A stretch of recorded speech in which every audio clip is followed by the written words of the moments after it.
দর্শন পরিবারে তোমাদের সবাইকে স্বাগত জানাই। আজকের আমাদের যে আলোচ্য বিষয়, সেই আলোচ্য বিষয় হলো ইন্ট্রোডাকশন টু ওয়েস্টার্ন এথিক্স, অর্থাৎ পাশ্চাত্য যে নীতিবিদ্যা তার সাথে তোমাদের প্রথম পরিচয় করাবেন। আমি নই, আজকে আমি ক্লাস নেব না। আজকে যিনি ক্লাস নেবেন তার নাম, প্রফেসর বলতেই আমি বেশি স্বচ্ছন্দ, কারণ সে নিজে এখন ইউনিভার্সিটিতে পড়ায়। ঠিক আছে, শিপ্রা মাইতি। শিপ্রা ভীষণ ভালো আমার একজন স্টুডেন্ট। ও বাঁকুড়া ইউনিভার্সিটিতে রিসেন্টলি গেস্ট লেকচারার পদে জয়েন করেছে, ইউনিভার্সিটি স্টুডেন্টদের পড়াচ্ছে। তো আজকের আলোচ্য যে বিষয়, সে বিষয়ের আলোচনা আজকে আমি করব না, সেই বিষয়ের আলোচনা পুরোটাই শিপ্রা আলোচনা করবে। তোমাদের কোনো রকম যদি কোনো প্রশ্ন থাকে, অবশ্যই আফটার ক্লাস, অর্থাৎ ওর বলা হয়ে যাওয়ার পর তোমরা কিন্তু ওকে প্রশ্ন করবে। ও যথাসাধ্য তোমাদের উত্তর দেওয়ার চেষ্টা করবে, কারণ তোমাদের সবার কথা মাথায় রেখেই কিন্তু ও এই ক্লাসটা রেখেছে, যে এথিক্সটা যদি প্রথম থেকে ভালো করে বোঝা যায়, পরের পার্টগুলো কিন্তু তোমাদের বুঝতে অনেক বেশি সুবিধা হবে। সুতরাং তোমরা ক্লাসটা খুব মন দিয়ে করো। Over two Shipra. শিপ্রা, শুরু করো তুমি। ম্যাম, আপনি যে এই ক্লাসটার সুযোগ করে দিয়েছেন, অনেক আপনার কাছে কৃতজ্ঞ। ধন্যবাদ ম্যাম। না না, একদম না, আপনাকে একদম প্রণাম না। জানাই, প্রথমে তোমরা প্রণাম অনেক, জানাই তোমরা ক্লাসকে। সবাই অনেক ভালো স্টুডেন্ট। তোমরা ভবিষ্যতে অনেক বড় জায়গায় যাবে সবাই। সবার জন্য আমার এই শুভকামনা, সবাই অনেক বড় জায়গায় যাবে।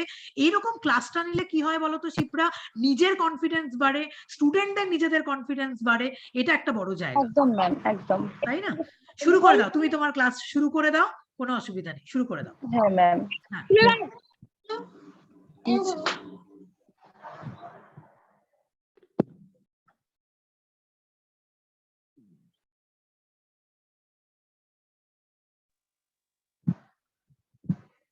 শুনতে পাচ্ছ সবাই আমার কথা? হ্যাঁ ম্যাডাম, শুনতে পাচ্ছি। হ্যাঁ ম্যাম, শুনতে পাচ্ছি। হ্যাঁ ম্যাম, যে টপিক বললেন যে ইন্ট্রোডাকশন টু এথিক্স, তোমাদের মেন এথিক্স কি সেটা নিয়ে আজকে আলোচনা করব। ইন্ট্রোডাকশনটা নিয়ে আলোচনা করব এথিক্স। যে আমরা নীতিবিদ্যা আলোচনা করার প্রথমে যে নীতিবিদ্যার ধারণাটা কিভাবে আমাদের মধ্যে এলো সেটা প্রথমে আলোচনা করি। আচ্ছা, মানুষের মধ্যে দুটো দিক আছে, জৈবিক অস্তিত্বের দিক এবং আদর্শগত তথা মূল্যবোধের দিক আছে। মানুষ শুধু কি বেঁচে থাকার জন্য, কি প্রাণ ধারণের জন্য বেঁচে থাকে? একদমই না। মানুষ তার মনুষ্যত্বের মূর্ত পরিচায়ক হয়ে এবং আদর্শ মানুষ হিসেবে বাঁচতে চায়। এবং এই মূল্যবোধের ধারণার মধ্যেই মানুষের এই নৈতিকতার ধারণার বীজটা নিহিত রয়েছে। এবং এটা প্রকৃত অস্তিত্বকে কি বলবো, প্রকৃত অস্তিত্ব সূচিত করে। এবং এই দিকটি হলো মূল্যবোধ তথা নৈতিকতার দিক। সেই অ্যারিস্টটল থেকে শুরু করে পাশ্চাত্য দার্শনিকরা সেই নীতিবিদ্যা বলতে যে বিদ্যায় আমরা নৈতিকতা সম্বন্ধীয় দার্শনিক আলোচনা করা হয়, এবং যেটা বিংশ শতাব্দীর প্রথমার্ধ পর্যন্ত এই পাশ্চাত্য দার্শনিকরা এটা মনে করত।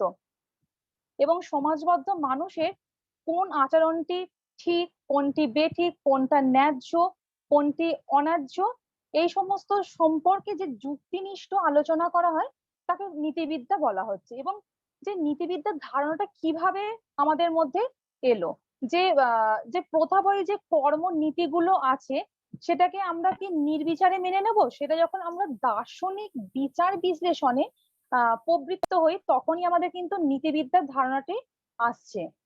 এবং আমরা এই যে নীতিবিদ্যা কথাটা বলছি, নীতিবিদ্যার ইংরাজি প্রতিশব্দ কি? এথিক্স।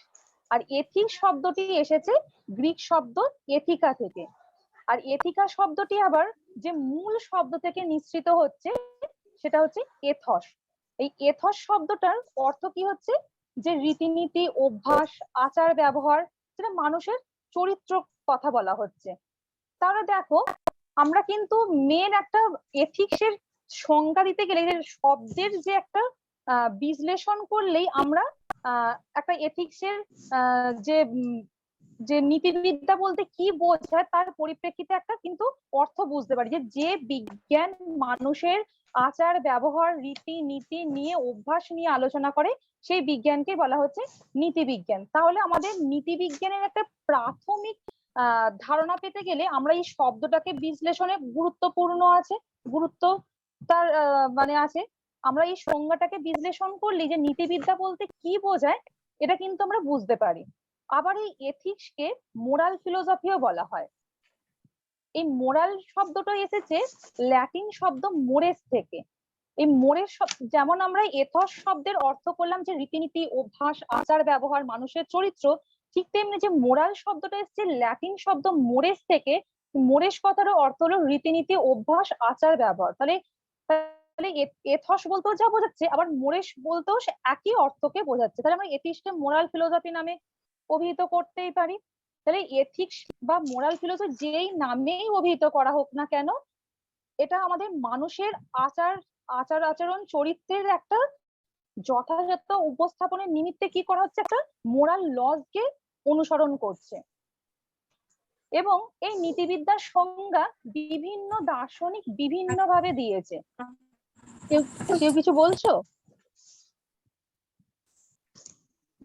তাহলে আমরা এতক্ষণ যেটা বুঝলাম যে নীতিবিদ্যার ধারণাটা কিভাবে আমাদের মধ্যে এলো, সেটা যে আমরা দার্শনিক বিচার বিশ্লেষণ যখন প্রবৃত্ত হই, যে আমরা নৈতিক যে প্রথা বই কর্ম সেইগুলোকে আমরা নির্বিচারে মেনে না নিয়ে দার্শনিক বিচার বিশ্লেষণে যখন প্রবৃত্ত হই, তখন আমাদের মধ্যে একটা নীতিবিদ্যার ধারণা আমাদের মধ্যে আসছে। এবং নীতিবিদ্যা কোন ইংরাজি প্রতিশব্দ সেটা জানলাম যে এথিক শব্দটি এসেছে। এথিক শব্দটি কোন গ্রিক শব্দ থেকে এসেছে এথিকা। এথিকা শব্দটা কোন মূল প্রতিশব্দ থেকে নিশ্চিত হচ্ছে এথস।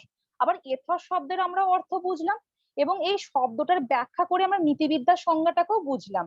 তারপর আবার এথিক্সকে আমরা মোরাল ফিলোসফিও বলা হচ্ছে। আবার মোরাল শব্দটা যে ল্যাটিন শব্দ মোরেস থেকে এসেছে এবং এথস আর মোরেসের যে একই অর্থ, তাহলে আমরা সেটা বুঝলাম। এবং এথিক্সকে মোরাল ফিলোসফি যেই নামেই আমরা বলি না কেন, সেই মানুষের আচরণ চরিত্রের যে যথাযথ উপস্থাপনের নিমিত্তে কি করা হচ্ছে, মোরাল লজ কে কতগুলো অনুসরণ করা হচ্ছে। তারপর দেখো আমরা শব্দটা বিশ্লেষণ করে নীতিবিদ্যার সংজ্ঞাটা কিন্তু বুঝলাম এবং একটা শব্দের বিশ্লেষণ থেকে সেই একটা বেসিক কনসেপ্ট পেলাম যে নীতিবিদ্যা বলতে কি বুঝি। তারপরে এই নীতিবিদ্যার বিভিন্ন দার্শনিক বিভিন্ন ভাবে সংজ্ঞা দিয়েছেন এবং বিভিন্ন দার্শনিক সংজ্ঞা দেওয়ার আগে আমরা বুঝবো সাধারণভাবে নীতিবিদ্যা বলতে কি বোঝায়।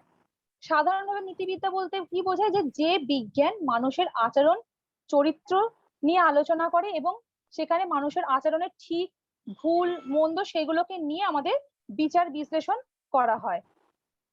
এবং অধ্যাপক ম্যাকেনজি তার এ ম্যানুয়াল অফ এথিক্স গ্রন্থে নীতিবিদ্যার সংজ্ঞা দিতে গিয়ে কি বলছে, যে বিজ্ঞান মানুষের আচরণের ভালো মঙ্গল সম্পর্কে আলোচনা করা হয় তাকে বলা হচ্ছে নীতিবিদ্যা।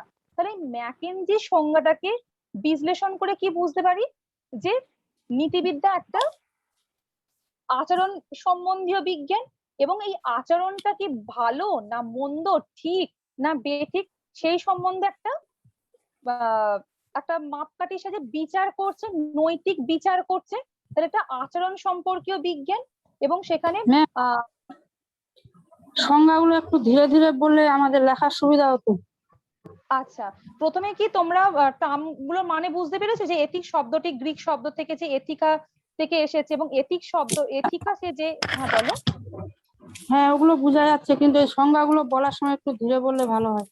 আচ্ছা, যে প্রথমে বললাম যে বিভিন্ন বিজ্ঞানী বিভিন্নভাবে নীতিবিজ্ঞানের সংজ্ঞা দিয়েছে, বিভিন্ন দার্শনিক। এবং সাধারণভাবে নীতিবিজ্ঞানের সংজ্ঞায় কি বললাম, যে মানুষের আচরণ তথা চরিত্র সম্পর্কিত আলোচনা। মানুষের যেখানে আচরণে ভালো মন্দ নির্ণয় করাই হলো নীতিবিজ্ঞানের কাজ, এটা সাধারণভাবে বললাম। আর অধ্যাপক Mackenzie a manual of ethics গ্রন্থের নামটা লেখো, এ ম্যানুয়াল অফ এথিক্স নামক গ্রন্থে নীতিবিজ্ঞানকে সংজ্ঞায়িত করেছেন যে নীতিবিজ্ঞান হলো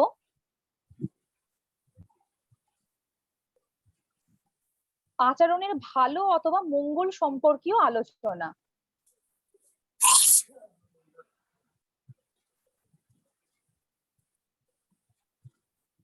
তাহলে নীতিবিজ্ঞানের এই যে ম্যাকেনজি সংজ্ঞাটা আমরা বিশ্লেষণ করে বুঝতে পারি যে নীতিবিজ্ঞান হচ্ছে আচরণ সম্পর্কীয় বিজ্ঞান এবং এই আচরণে ভালো মন্দ আমরা একটা নৈতিক বিচার এখন মানদণ্ড করি এবং এই মানে ভালো মন্দের নিরিখে আমরা বিচার করি আচরণ যে ভালো কি মন্দ। তাহলে অর্থাৎ নীতিবিজ্ঞান হলো আচরণের আদর্শ সম্পর্কিত বিজ্ঞান। এটা কে বলছে? ম্যাকেনজি। ম্যাকেনজি কোন গ্রন্থে বলছে?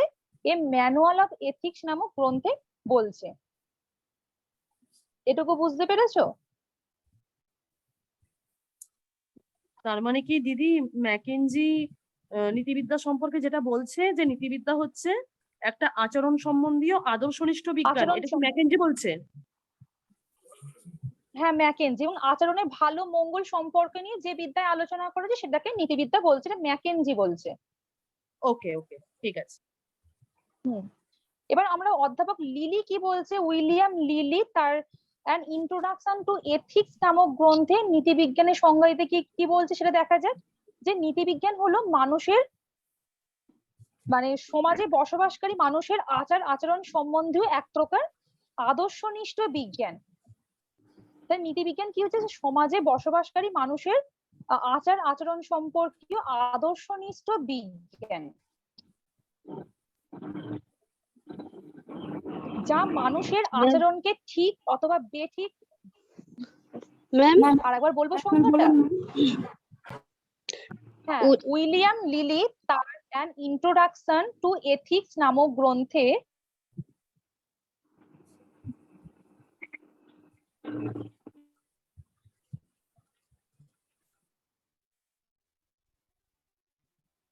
নীতিবিজ্ঞানকে এইভাবে সংজ্ঞায়িত করেন যে নীতিবিজ্ঞান হলো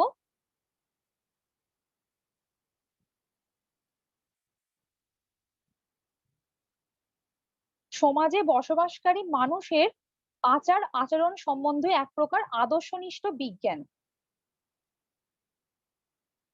যা মানুষের আচরণকে ঠিক অথবা বেঠিক, ভালো অথবা মন্দ অথবা অনুরূপ কোনো মাপকাঠি নিরিখে বিচার করে। তাহলে মানুষের যে আচার আচরণ সম্বন্ধে যে আদর্শনিষ্ঠ বিজ্ঞান বলছে সেটাকে আমরা কোন নিরিখে বিচার করছি, কোন একটা মানদণ্ডের সাহায্যে বিচার করছি, সেটা ভালো কি মন্দ ঠিক বেঠিকের সাহায্যে কিন্তু আমরা বিচার করছি, এটা মানদণ্ডের সাহায্যে একটা বিচার করছি। আর এই উইলিয়াম লিলির এই সংজ্ঞাটাই সবচেয়ে আমাদের মানে সর্বোৎকৃষ্ট সংজ্ঞা রূপে বিবেচিত হয়েছে নীতিবিজ্ঞানে, এবং এই সংজ্ঞাটাই অধিকতর গ্রহণযোগ্য। কেন? উইলিয়াম লিলির সংজ্ঞা থেকে আমরা নীতিবিজ্ঞানের যে মূল বৈশিষ্ট্যগুলো কিন্তু আমরা পাই, যে নীতিবিজ্ঞানের যে স্বরূপ, যে ক্যারেক্টারিস্টিক্স গুলো কিন্তু আমরা উইলিয়াম লিলির সংজ্ঞা থেকে আমরা পাই। সেই নীতিবিজ্ঞানের স্বরূপ, যে nature or characteristics of ethics, সেগুলো কি কি? যে নীতিবিজ্ঞান হলো এক প্রকার বিজ্ঞান, এথিক্স অ্যাজ এ সায়েন্স। এবার জানো যে এথিক্সকে কেন বিজ্ঞান বলা হলো। এবার তোমাদের কোশ্চেন আসবে যে নীতিবিদ্যাকে কেন বিজ্ঞান বলবো, এটা তোমাদের কোশ্চেন আসতে পারে। যে বিজ্ঞান যেমন প্রকৃতির একটা নির্দিষ্ট বিভাগ নিয়ে আলোচনা করে এবং সেটা যুক্তিনিষ্ঠভাবে, সুনিয়ন্ত্রিতভাবে, সুসংবদ্ধভাবে আলোচনা করে, ঠিক নীতিবিজ্ঞানও একটা বিশেষ দিককে নিয়ে আলোচনা করে, মানুষের আচরণকে নিয়ে আলোচনা করে এবং সেটা যুক্তিপূর্ণ তথ্যপূর্ণ ভাবে আলোচনা করে। এটা 1 নম্বর বৈশিষ্ট্য নীতিবিজ্ঞানের।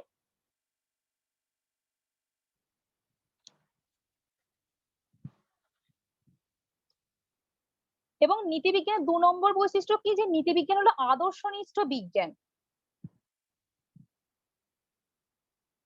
কেন আদর্শনিষ্ঠ বিজ্ঞান বলা হলো নীতিবিজ্ঞানকে? কেন? যে এই যে আমরা এতক্ষণ দেখো যে মানুষের আচরণের একটা ভালো মন্দ ঠিক বেঠিক মানদণ্ডের সাহায্যে বিচার করছে, এটা আদর্শনিষ্ঠ মানদণ্ডের সাহায্যে বিচার করছি, একটা মাপকাঠির সাহায্যে আমরা বিচার বিশ্লেষণ করছি, বিচার করছি, নৈতিক বিচার করছি।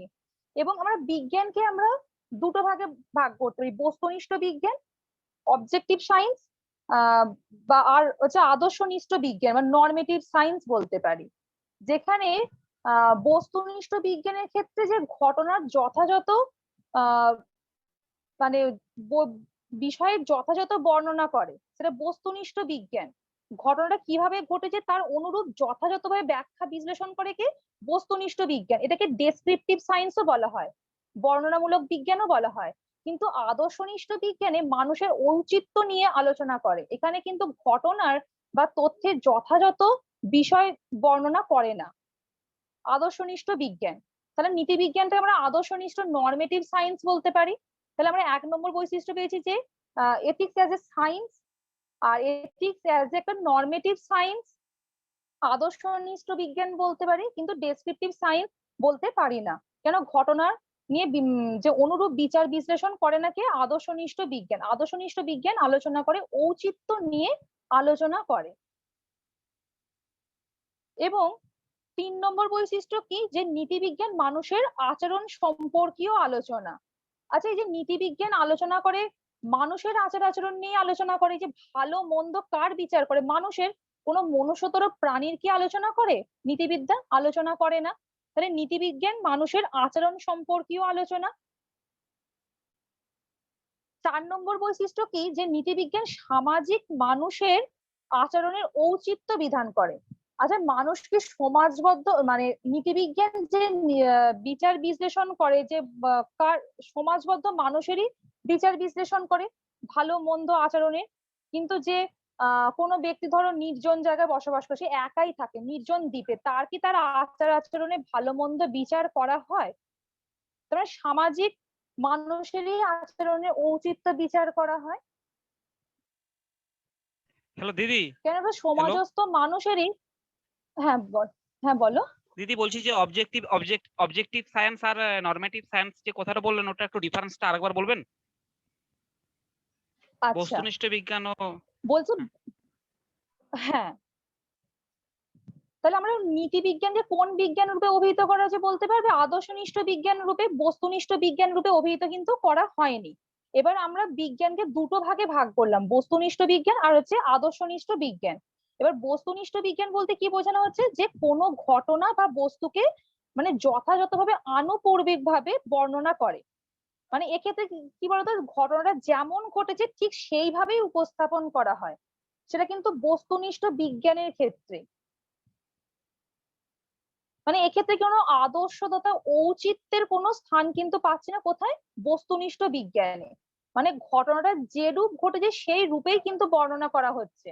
মানে আদর্শ বা ঔচিত্যের কিন্তু বর্ণনা কোথায় পাই না? বস্তুনিষ্ঠ বিজ্ঞানে পাই না। আর এই দিদি বস্তুনিষ্ঠ বিজ্ঞান কিন্তু দিদি বলো। আপনি যেটা বলছেন না, যে হচ্ছে ওই বস্তুনিষ্ঠ বিজ্ঞান বলতে বস্তুটা যেভাবে মানে জিনিসটা যেভাবে ঘটছে সেভাবেই বর্ণনা করা হচ্ছে, তাই তো? মানে কোনো প্রমাণ সহ তার হ্যাঁ, অনুরূপ ভাবে বর্ণনা। হ্যাঁ বর্ণনা করা হচ্ছে, মানে এখানে কিন্তু তার পেছনে আদর্শ ঔচিত্য কিন্তু। হ্যাঁ বলো। হ্যাঁ বলছি তার পিছনে মানে অ্যাকচুয়ালি মানে যেভাবে ঘটনাটা ঘটেছে সেইভাবেই সেটাকে প্রেজেন্ট করা হচ্ছে, তার মানে হচ্ছে এর পিছনে কিভাবে ঘটেছে কি প্রমাণ সেইটা হচ্ছে না আর কি, তাই তো? সেই জন্য নীতিবিদ্যা এই মানে বস্তুনিষ্ঠ বিষয়টাকে বিশ্বাস করছে না, তাই তো? মানে ঘটনা কোনো ধরো কোনো ফ্যাক্ট বা ঘটনা যেভাবে ঘটছে সেইভাবেই বর্ণনা করছে। এক্ষেত্রে তোমার ভালো কি মন্দ বিচার বিশ্লেষণ কিন্তু করা হচ্ছে না, কোনো উচিত অনুচিত কিন্তু বিচার বিশ্লেষণ কোথায় স্থান পাচ্ছে না। কোনো আদর্শের যে মাপকাঠি সে বস্তুনিষ্ঠ বিজ্ঞানে কিন্তু কোনো স্থান পাচ্ছে না। মানে ঘটনাটা যেভাবে ঘটেছে সেভাবেই তোমাকে উপস্থাপন করা হচ্ছে, অনুরূপ ভাবেই উপস্থাপন করা হচ্ছে। এখানে কিন্তু ঠিক আছে। ঔচিত্য বা আদর্শের কথা কিন্তু বলছি না বস্তুনিষ্ঠ বিজ্ঞানে, কিন্তু আদর্শনিষ্ঠ বিজ্ঞানে আদর্শ ঔচিত্যের কিন্তু স্থান পাবে। কিন্তু ঘটনার যেভাবে আনুপূর্বিক ভাবে ঘটছে সেভাবে কিন্তু বর্ণনা করা হয় না। কোথায়?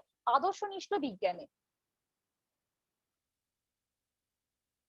আর আদর্শনিষ্ঠ বিজ্ঞানের মানে আমরা নীতি বিজ্ঞানের কাজ কি? ভালো মন্দ, ন্যায় অন্যায়, ঠিক বেঠিক প্রভৃতি আদর্শের মাপকাঠিতেই সামাজিক মানুষের আচার আচরণকে বিশ্লেষণ করা হয়। কোথায়? নরমেটিভ সায়েন্সে, আদর্শনিষ্ঠ বিজ্ঞানে। তোমার ডিফারেন্সটা বুঝতে পেরেছো ডেসক্রিপটিভ সায়েন্স আর নরমেটিভ সায়েন্সের মধ্যে? হ্যাঁ হ্যাঁ বুঝতে পেরেছি। হ্যাঁ দিদি বুঝতে পেরেছি। বুঝতে হ্যাঁ, পেরেছি। তাহলে আমরা দেখো প্রথম থেকে ম্যাকেনজি সংজ্ঞাটাকে বিশ্লেষণ করলাম, তারপর উইলিয়াম লিলির সংজ্ঞাটা সর্বোৎকৃষ্ট গ্রাহ্যনীয় হলো, এবং এই সংজ্ঞা থেকে কিন্তু আমরা নীতিবিজ্ঞানের যে স্বরূপ, যে ব্যাখ্যাগুলো কিন্তু বৈশিষ্ট্যগুলো পাচ্ছি। প্রথমে বললাম যে এথিক্স অ্যাজ এ সায়েন্স। কেন সায়েন্স বলা হলো? বিজ্ঞান যেমন একটা প্রকৃতির একটা বিভাগ নিয়ে আলোচনা করে এবং সেটা যুক্তিপূর্ণ ভাবে, সুনিয়ন্ত্রিত ভাবে, সুসংগত ভাবে, ঠিক তেমনি এথিক্স বা নীতিবিদ্যাও একটা বিশেষ দিককে নিয়েই আলোচনা করে। সেই বিশেষ দিকটা কি? মানুষের আচরণকে নিয়েই আলোচনা করছে। এবং সেখানেও সেটা যুক্তিপূর্ণ তথ্যপূর্ণ আলোচনা আসছে। এবং আমরা বললাম যে নীতিবিজ্ঞান হচ্ছে নরমেটিভ সায়েন্স বা আদর্শনিষ্ঠ বিজ্ঞান। আদর্শনিষ্ঠ বিজ্ঞান কেন বলা হলো সেটাও বুঝলাম, যে আমরা কোনো আদর্শের নিরিখে কিন্তু বিচার বিশ্লেষণ করছি। আদর্শের নিরিখে বলতে আমরা কি মানদণ্ডের সাহায্যে বিচার বিশ্লেষণ করছি, যে কোনো ব্যক্তির আচার আচরণ ভালো কি মন্দ সেটা কিন্তু আমরা ভালো মন্দ ঠিক বেঠিক এই সমস্ত মানদণ্ডের নিরিখে কিন্তু বিচার বিশ্লেষণ করছি। এরপর আমাদের বুঝতে হবে যে সায়েন্সের ভাগ, যে বস্তুনিষ্ঠ বিজ্ঞান আবার আদর্শনিষ্ঠ বিজ্ঞান। যেখানে বস্তুনিষ্ঠ বিজ্ঞানের ক্ষেত্রে কি বললাম, যে কোনো ঘটনা যে রূপ ঘটছে সেই রূপেই বর্ণনা করা হচ্ছে, এবং এখানে কিন্তু কোনো আদর্শ বা ঔচিত্য স্থান পাচ্ছে না। সেটা কোনটা বস্তুনিষ্ঠ বিজ্ঞানে, যেটা ডেসক্রিপটিভ সায়েন্স বলা হচ্ছে। কিন্তু আদর্শনিষ্ঠ বিজ্ঞানটা যেখানে আমরা মানুষের আচার আচরণকে ভালো মন্দ ঠিক বেঠিক এই সমস্ত মানদণ্ডের সাহায্যে বিচার বিশ্লেষণ করছি, এবং এখানে আদর্শ ঔচিত্য স্থান পাচ্ছে। তারপর বুঝলাম যে নীতিবিজ্ঞান মানুষের আচরণ নিয়েই আলোচনা করে, কোনো মনুষ্যতর প্রাণীর আচরণের ভালো মন্দ কি বিচার করে না। তারপর আমরা 4 নম্বর বৈশিষ্ট্য কি দেখলাম, নীতিবিজ্ঞান সমাজবদ্ধ মানুষেরই ভালো মন্দ বিচার বিশ্লেষণ করে। তো এটা উদাহরণস্বরূপ বললাম যে কোনো ব্যক্তি যদি নির্জন দ্বীপে বসবাস করে, তার কি তুমি আচার আচরণের ভালো মন্দ বিচার বিশ্লেষণ করতে যাবে? ধরো আমি যে আচার আচরণটা করছি সমাজের মধ্যে, অপর ব্যক্তি সেই আচার আচরণে ভালো মন্দ বিচার করছে, তাহলে নির্জন দ্বীপে যে একা বসবাস করছে তার কিন্তু আমরা ভালো মন্দ বিচার বিশ্লেষণ কিন্তু করতে যাই না। তাহলে আমরা 4টে ক্যারেক্টারিস্টিক্স পেলাম। 5 নম্বর কি, যে নীতিবিজ্ঞান এমনই বিজ্ঞান যা কতকগুলি আদর্শের নিরিখে নৈতিকতা বিচার করে। তাহলে আদর্শের নিরিখে কিন্তু আমরা বিচার বিশ্লেষণ করছি, ভালো মন্দ ঠিক বেঠিক কিন্তু আদর্শের নিরিখে বিচার বিশ্লেষণ করছি। মানে প্রত্যেকটা বিজ্ঞানী দেখো কিছু না কিছু মাপকাঠি আছে, সেক্ষেত্রে নীতি বিজ্ঞানেরও কিছু মাপকাঠি আছে। এবার আমরা জানবো যে নীতি বিজ্ঞানের মানে মৌলিক প্রত্যয় সমূহ কোনগুলো, যে সাম ফান্ডামেন্টাল কনসেপ্ট অফ এথিক্স, যেগুলো না থাকলে নীতিবিদ্যা আমাদের আলোচনা সম্ভবই নয়, যেগুলোকে সাম ফান্ডামেন্টাল কনসেপ্ট বলা হচ্ছে। যে মৌলিক প্রত্যয়গুলো কি কি, এই যে ভালো মন্দ, যথার্থ অযথার্থ, উচিত অনুচিত, এগুলো নীতিবিজ্ঞানের কিছু মৌলিক প্রত্যয় বলা হচ্ছে এগুলোকে। তাহলে এইগুলো না থাকলে কোনো মানুষের আচার আচরণ কি আমরা বিচার বিশ্লেষণ করতে পারবো? ভালো মন্দ ঠিক বেঠিক এই মানদণ্ডের সাহায্যে কিন্তু আমরা বিচার বিশ্লেষণ করি। নীতিবিজ্ঞানের আলোচনা সম্ভবই হতো না এই মৌলিক প্রত্যয়ের দ্বারাই। আবার এই যে ভালো মন্দ যথার্থ অযথার্থ এগুলো আমরা টার্মগুলো যে পাই, গুড শব্দটা রাইট শব্দটা, এগুলো আরো ডিটেলস ব্যাখ্যা আছে। যে রাইট শব্দ, যে মানে কোনো কাজ যদি নীতি সম্বন্ধীয় হয় তবে সেই কাজে যথার্থ বলতে পারবো। এই যথার্থর ইংরেজি প্রতিশব্দ কি রাইট। রাইট শব্দটা কি ল্যাটিন শব্দ রেকটাস থেকে এসছে। আবার এই যে ভালো শব্দটা বলছি, ভালো যে গুড শব্দের অর্থ ভালো বা কল্যাণ, এই যেটা জার্মান শব্দ গার্ড থেকে এসেছে। এখানে আমরা আপেক্ষিক ভালো, পরম ভালো, অ্যাবসলিউট গুড যেটা বলতে পারি, এইগুলো ডিটেলস ব্যাখ্যা আছে। তোমরা এই এতটুকু কি মানে বুঝতে পেরেছো যে নীতিবিজ্ঞানের যে সাধারণভাবে কি সংজ্ঞা দেয়া হলো, ম্যাকেনজি কি সংজ্ঞা দিল, এবং উইলিয়াম লিলি কি বললো, এবং কার মতটা বেশি গ্রাহ্যনীয়, এবং তার মানে যে নীতিবিজ্ঞানের স্বরূপ এবং যে বৈশিষ্ট্যগুলো পেলাম, এবং যে নীতিবিজ্ঞানের যে মৌলিক প্রত্যয় পেলাম, এতটুকু বুঝতে পেরেছো? এবং যে নীতিবিজ্ঞানের ধারণাটা কিভাবে আমাদের মধ্যে এলো, নীতিবিজ্ঞানের যে ইংরেজি প্রতিশব্দ সেটাও আমরা আলোচনা করলাম, তার থেকে যে কিভাবে নীতিবিদ্যার একটা প্রাথমিক সংজ্ঞা পেতে পারি সেটাও আমরা বুঝলাম। এতটুকু বুঝতে পেরেছো? হ্যাঁ দিদি, বুঝতে পেরেছি। মানে এর মধ্যে তোমাদের কিছু কোশ্চেন আছে? না না, বুঝতে পেরেছি। এবার আমরা যে নৈতিক বিচার বলছি, মোরাল জাজমেন্ট বলছি, যে এতক্ষণ যে বুঝলাম যে ভালো মন্দ উচিত অনুচিত ঠিক বেঠিক, যে এই যে আদর্শের নিরিখে যেটা মানুষের আচার আচরণকে যে বিচার বিশ্লেষণ করলাম, এতটুকু না বুঝলাম যে কিন্তু আমরা কোন কর্মকে নৈতিক বিচারের মধ্যে অন্তর্ভুক্ত করব। এটা কোশ্চেন তো আসতে পারে তোমাদের মধ্যে যে আমরা কোন কর্মকে নৈতিক বিচারের মধ্যে আনবো। কর্ম তো অনেক রকম হতে পারে, যে কোনো কর্মকে কি আমরা ভালো মন্দ ঠিক বেঠিক আলোচনা আনতে পারবো? আনতে পারবো না। যে কোনো কর্মকে কিন্তু আমরা নৈতিক বিচারে মানে অন্তর্ভুক্ত করতে পারবো না। এই যে আমরা নৈতিকতায় যে কর্ম যে আলোচনা হয়, সমাজবদ্ধ মানুষেরই কিন্তু আলোচনা করা হচ্ছে, ভালো মন্দ যে বিচার বিশ্লেষণ করা হচ্ছে, কিন্তু কোনো পশুর কিন্তু আচার আচরণ নিয়ে কিন্তু এখানে আলোচনা কিন্তু করা হচ্ছে না। দেখো, আমি যে বলছি যে কোন কর্মকে নৈতিক বিচারের আওতায় ফেলবো, এখানে কিন্তু কর্ম দুরকম হতে পারে, একটা বাধ্যবাধকতা এবং একটা স্বেচ্ছামূলক। বাধ্যবাধকতামূলক কর্ম, এবার কোন কর্মকে আমরা এই নৈতিক বিচার করতে হবে সেটা দেখা যায়। ধরো, বাধ্যবাধকতা কর্ম কিরকম, যে শ্বাস গ্রহণ প্রশ্বাস ত্যাগ করা, বা তীব্র আলোকে চোখের পাতা বন্ধ হয়ে যা, গরম পাত্রে হাত দিলে যে হাতের সঙ্গে সঙ্গে সরিয়ে নিলাম, এই কর্মে কি কোনো আমরা ভালো মন্দ বিচার বিশ্লেষণ করতে যাব? আমি তো বললাম যে কোন কর্মকে নৈতিক বিচারের অন্তর্গত করবো, সেক্ষেত্রে কিন্তু এই বাধ্যবাধকতামূলক কর্মগুলোকে কিন্তু আমরা কখনোই নৈতিক যে বিচারের আওতায় ফেলতে পারবো না। বলতে পারবো না যে ভালো কি মন্দ, শ্বাস গ্রহণ প্রশ্বাস ত্যাগ করা কি এটা ভালো কি মন্দ, কি উচিত অনুচিত, এইগুলো কিন্তু এই মানদণ্ডগুলো কিন্তু এই কর্মের ক্ষেত্রে আমরা প্রয়োগ করতে পারি না। দেখো, ওই যে ভালো মন্দ যে মানে ঠিক বেঠিক কিন্তু নৈতিকতার বিশেষণ, কিন্তু এই বিশেষণটা কি আমরা বাধ্যবাধকতামূলক কর্মের ক্ষেত্রে প্রয়োগ করতে পারবো? পারবো না। আমরা বলতে পারবো না যে তীব্র আলোকে চোখের পাতা বন্ধ করা উচিত নয়, এই উচিত অনুচিত এই সমস্ত কর্মের ক্ষেত্রে কিন্তু প্রয়োগ করা যায় না। তাহলে নৈতিক বিশেষণ গুলো কিন্তু এই বাধ্যবাধকতা কর্মের ক্ষেত্রে কিন্তু বলা যায় না। সেক্ষেত্রে বলতে গেলে তাহলে এই কর্মগুলোকে কোন তাহলে মানে নৈতিক কর্মের মধ্যে ফেলবো না অনৈতিক কর্মের মধ্যে ফেলবো?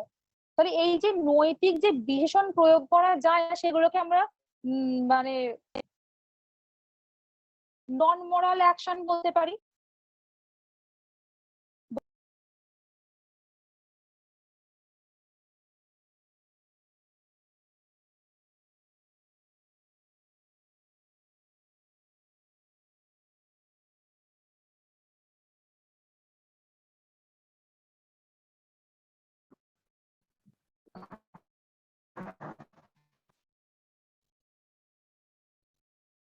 হ্যালো, তোমরা হ্যাঁ শুনতে শিপ্রা, পাচ্ছ সবাই? হ্যাঁ শিপ্রা শোনা হ্যাঁ, যাচ্ছে, বলো বলো।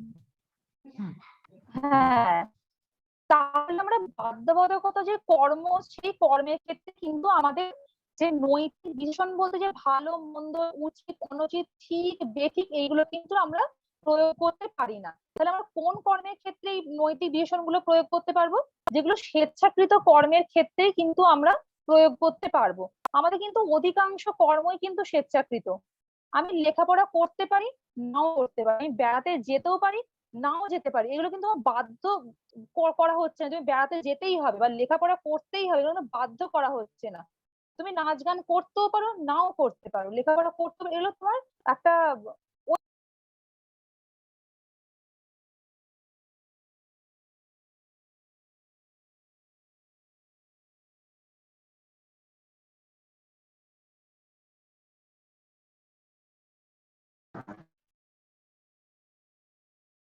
হ্যাঁ ইচ্ছা করছে। না ঠিক ম্যাম আছে, ঠিক শুনতে আছে, পাচ্ছ? অসুবিধা নেই, হ্যাঁ শোনা যাচ্ছে, কোনো অসুবিধা নেই, ঠিক আছে, অসুবিধা নেই, বলো।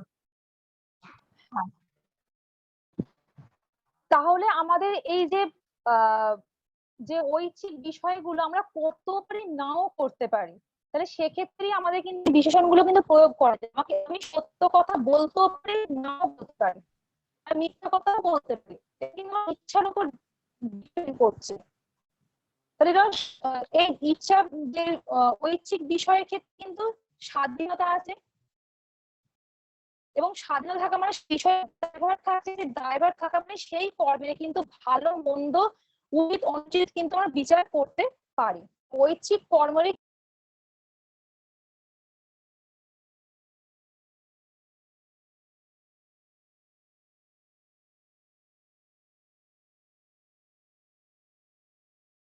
ম্যাম কিছু শুনতে পাচ্ছি হ্যাঁ না। হ্যাঁ, কিছু অসুবিধা হচ্ছে ওর ওখানে, নেটওয়ার্কের কিছু একটু প্রবলেম হচ্ছে, একটু ওয়েট করো। নেটওয়ার্কে তো আমাদের কারোর হাত নেই, এটা একটা বড় সমস্যা। হ্যাঁ ম্যাম, বারবার ডিস্টার্ব হচ্ছে এটা। হ্যাঁ দেখো তো শিপ্রা, তোমাদের ওখানে নেটওয়ার্কটা কি কোনোভাবে একটু ঠিক করা যায়, মানে কোনোভাবে কোনো প্রবলেম হচ্ছে নাকি মোবাইলে? এখন ঠিক আছে, মাঝে মাঝে হচ্ছে আর ঠিক হয়ে যাচ্ছে, এখন ঠিক আচ্ছা আছে। ঠিক আছে, তুমি বলো বলো। হ্যাঁ, তাহলে আমরা যে সত্য কথা বলতেও পারি আবার মিথ্যা কথাও বলতে পারি, এটা কিন্তু আমাদের ইচ্ছার উপর ডিপেন্ড করছে। এটা আমার স্বাধীনতা থাকতে, যেই বিষয়ে যে কর্মের স্বাধীনতা থাকছে সেই কর্মের কিন্তু দায়ভার আমাদের মধ্যেই থাকছে, এবং সেই কর্মের ক্ষেত্রে কিন্তু আমরা নৈতিক বিধানগুলো কিন্তু প্রয়োগ করতে পারি। তাহলে এগুলো নৈতিক ক্রিয়ার মধ্যে পড়ছে। তাহলে দেখো, তোমরা এখন বললে যে সত্য কথা বলতে পারি আবার মিথ্যা কথাও বলতে, কি করে নৈতিক কর্ম হতে পারে? তাই কিন্তু দেখো, এই নৈতিক বিষয়গুলো কিন্তু মিথ্যা কথা বলা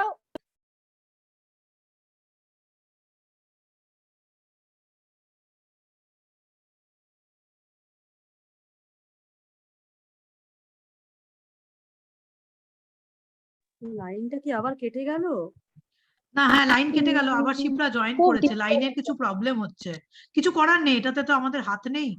শিপ্রা বলো, তুমি বলো, কিছু ম্যাম ওনাকে একবার problem। বলবো, আমি একটু একবার সুইচ অফ করে অন করলে, এখন নেটওয়ার্ক গুলো এরকম সমস্যা হচ্ছে, অন করে সুইচ অফ করে অন করলে ঠিক হয়ে যাচ্ছে। ঠিক আছে, ও অলরেডি তো আবার জয়েন করে গেছে। শিপ্রা একটা কাজ করো, তুমি তোমার ভিডিওটা হ্যাঁ অফ হ্যাঁ করে দাও, হ্যাঁ, শুধু তুমি তোমার ভিডিওটা অফ করে দাও, অডিওটা অন রাখো আচ্ছা তো। ম্যাম, হুম হুম। ঠিক আছে ম্যাম। তাহলে আমরা নৈতিক বিশেষণটা কিন্তু দেখো, আমরা কিন্তু ঐচ্ছিকমূলক ক্রিয়ার ক্ষেত্রে কিন্তু নৈতিক বিশেষণটা প্রয়োগ করতে, নৈতিক বিশেষণ কোনটা, ভালো মন্দ উচিত অনুচিত, এই সমস্ত নৈতিক বিশেষণ কিন্তু আমরা বাধ্যবাধকতা কর্মের ক্ষেত্রে কিন্তু প্রয়োগ করতে পারি না, ঐচ্ছিক ক্রিয়ার ক্ষেত্রে প্রয়োগ করতে পারি। কিন্তু ঐচ্ছিক ক্রিয়া আমি সত্য কথা বলতেও পারি আবার মিথ্যা কথা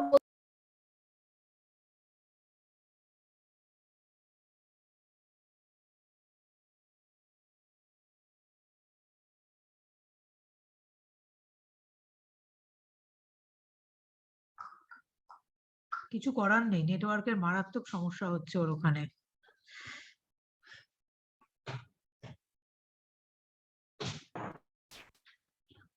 সরি ম্যাম, এটা বারবার তো ডিস্টার্ব হচ্ছে, খুব নিজেরই খারাপ লাগছে। না না ঠিক আছে, কিছু করার নেই, এটা তো তোমার হাত নেই, কিছু করার নেই, ঠিক আছে তুমি বলো, কোনো অসুবিধা নেই।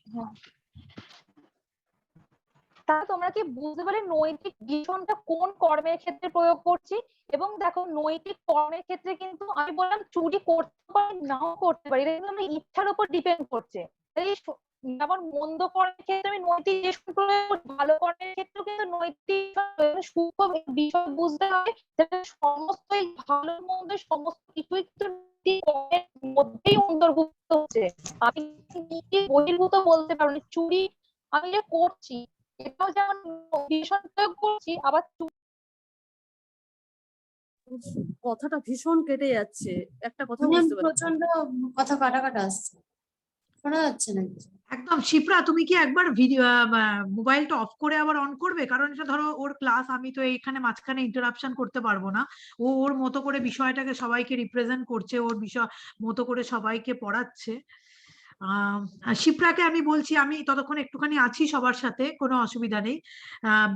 তো শিপ্রা একটুখানি ভিডিও ইয়েটা অফ করবে নাকি? আমার কথা কি ক্লিয়ার শোনা যাচ্ছে সবার কাছে? হ্যাঁ হ্যাঁ ম্যাম, ম্যাম, আপনারটা পুরো শোনা যাচ্ছে না। হ্যাঁ ম্যাম, আপনার কথা শোনা যাচ্ছে। শিপ্রা একটুখানি কি মোবাইলটা অফ করে একবার অন করবে, তাহলে কি তোমার সুবিধা হবে? তাই করছি। ঠিক আছে তুমি করো, ততক্ষণ আমি সবার সাথে কথা বলছি। এখন তোমরা বলো তো, বাকি স্টুডেন্টরা যারা আছো তারা কেমন পড়াশোনা চলছে তোমাদের, এসএলএসটি প্রিপারেশন, নেট সেটের প্রিপারেশন কেমন চলছে বলো, বাকিরা সবাই? ম্যাম চলছে মোটামুটি। চলছে মোটামুটি। মোটামুটি করলে হবে না, সামনে কিন্তু বড় বড় সব পরীক্ষা আছে, নেট সেটের পরীক্ষা আছে, এসএলএসটির পরীক্ষা আছে। আর আমি আরেকটা কথা বলি যে আমার যেটা মনে হয়েছে যে নেট সেটের সাথে কিন্তু এসএলএসটির প্রচুর পরিমাণে তোমরা মিল পাবে, অর্থাৎ যারা যারা নেট সেটের প্রিপারেশন নিচ্ছিলে, হ্যাঁ তারা কিন্তু মানে এসএলএসটির সাথে তোমার প্রচুর মিল থাকবে। হ্যাঁ, সুতরাং পড়াশোনাটা ওই লেভেলেই করো, লেভেলটাকে কিন্তু নিচে নামিয়ে দিও না।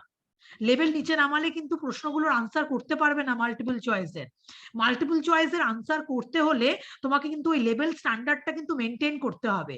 আর আরেকটা ছোট্ট ট্রিক্স আমি তোমাদের বলে দিচ্ছি যে নেটের প্রিভিয়াস ইয়ারের প্রশ্ন সলভ করা স্টার্ট করো, ওটাও হয়তো তোমার এসএলএসটি তে খুব বেশি কাজে দেবে।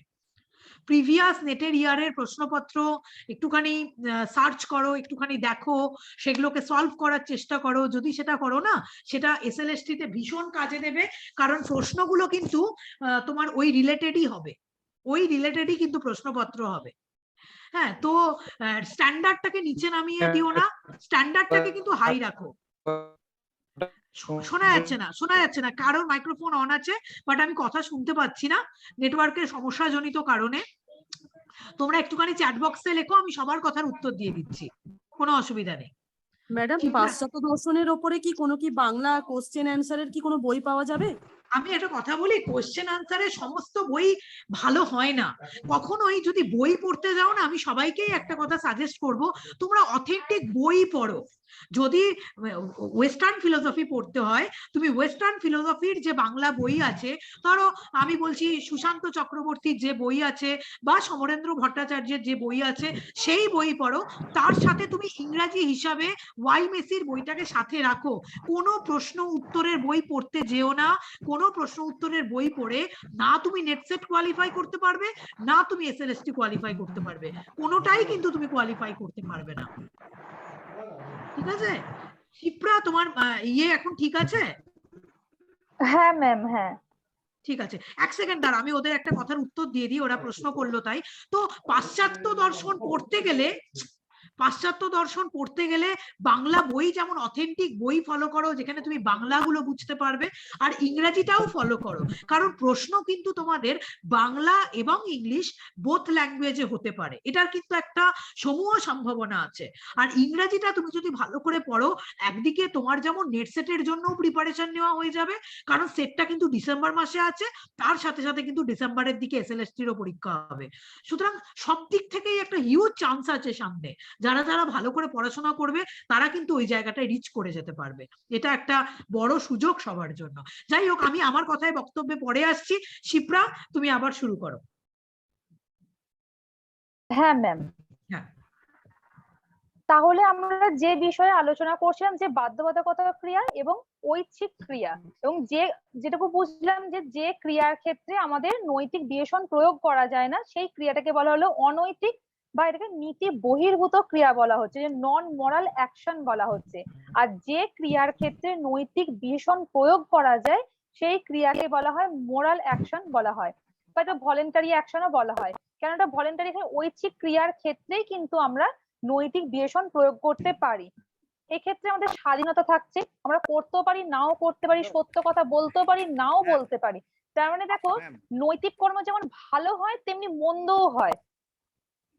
সত্য কথা বলা নৈতিক কর্ম, তা উচিত কর্ম, আবার মিথ্যা কথা বলা নৈতিক কর্ম, কেন তা অনুচিত কর্ম। তাহলে উচিত, অনুচিত, ভালো, মন্দ সবকিছুই দেখো একটা নৈতিকতার মধ্যেই চলে আসছে, নৈতিক কর্মের মধ্যেই চলে আসছে। আমি তো প্রথমেই বললাম যে ঐচ্ছিক ক্রিয়ার ক্ষেত্রে আমাদের নৈতিক বিবেচন প্রয়োগ করা হয়। তাহলে আমি তো চুরি করতেই পারি, তাহলে আমার ইচ্ছার মধ্যেই পড়ছে। মিথ্যা কথা বলতেই পারি, এটা অনুচিত কাজ, সেটা নৈতিক বিবেচন তো প্রয়োগ করছি। তাহলে এই নীতি গ্রহিত কাজ এবং নৈতিক কাজ দুটোই কিন্তু নৈতিকতার মধ্যেই কিন্তু অন্তর্ভুক্ত হচ্ছে। এই ব্যাপক অর্থেই কিন্তু নীতিবিদ্যায় কিন্তু নৈতিকতা শব্দটা কিন্তু ব্যবহার করা হয়েছে। কেননা আমরা যে নীতি গ্রহিত কর্মের ক্ষেত্রেও আমরা নৈতিক বিবেচন প্রয়োগ করছি, আবার নৈতিক কর্মের ক্ষেত্রেও নৈতিক বিবেচন গুলো কিন্তু প্রয়োগ করছি। তাই কিন্তু ব্যাপক অর্থে কিন্তু আমাদের নীতিবিদ্যার মধ্যে কিন্তু দুটোই অন্তর্ভুক্ত, যে নীতি গ্রহিত কর্মও আসছে আর নৈতিক কর্মও আসছে, দুটো কর্মই চলে আসছে। কেন এক্ষেত্রে আমরা প্রথমেই বলে দিচ্ছি ঐচ্ছিক ক্রিয়া, এবং এই ক্রিয়ার ক্ষেত্রে নৈতিক বিবেচন প্রয়োগ করতে পারছি। কিন্তু আমরা সংকীর্ণ অর্থে কি মানে করি বলতো? যে ক্রিয়াটার মধ্যে ভালো, যথার্থ, উচিত সেগুলোকেই আমরা নৈতিক বলি, আর অনৈতিক বলতে যেটাকে আমরা মন্দ, অনুচিত সেই কর্মগুলোকেই বুঝি, যেটা অনৈতিক কর্ম বলা হয়, সংকীর্ণ অর্থে বুঝছি। কিন্তু আমরা অনৈতিক কর্ম কোনটা বললাম? নন মোরাল অ্যাকশনটাকে বুঝলাম। আর মোরাল অ্যাকশনের মধ্যে কিন্তু নীতি গ্রহীত এবং নৈতিক কর্ম দুটোকেই কিন্তু অন্তর্ভুক্ত করছি। কিন্তু সংকীর্ণ অর্থে যে অনৈতিক বলতে আমরা যে সাধারণভাবে বুঝি যে মন্দ কাজ, এগুলোকে যে অনৈতিক বলছি, কিন্তু অনৈতিক কর্মের মধ্যে এই নীতি গ্রহীত কর্মকে বলা যায় না। কেননা অনৈতিক কর্ম থেকে নীতি গ্রহীত কর্ম কিন্তু স্বতন্ত্র, নীতি গ্রহীত কর্ম কিন্তু এই নৈতিক কর্মের মধ্যেই কিন্তু অন্তর্গত।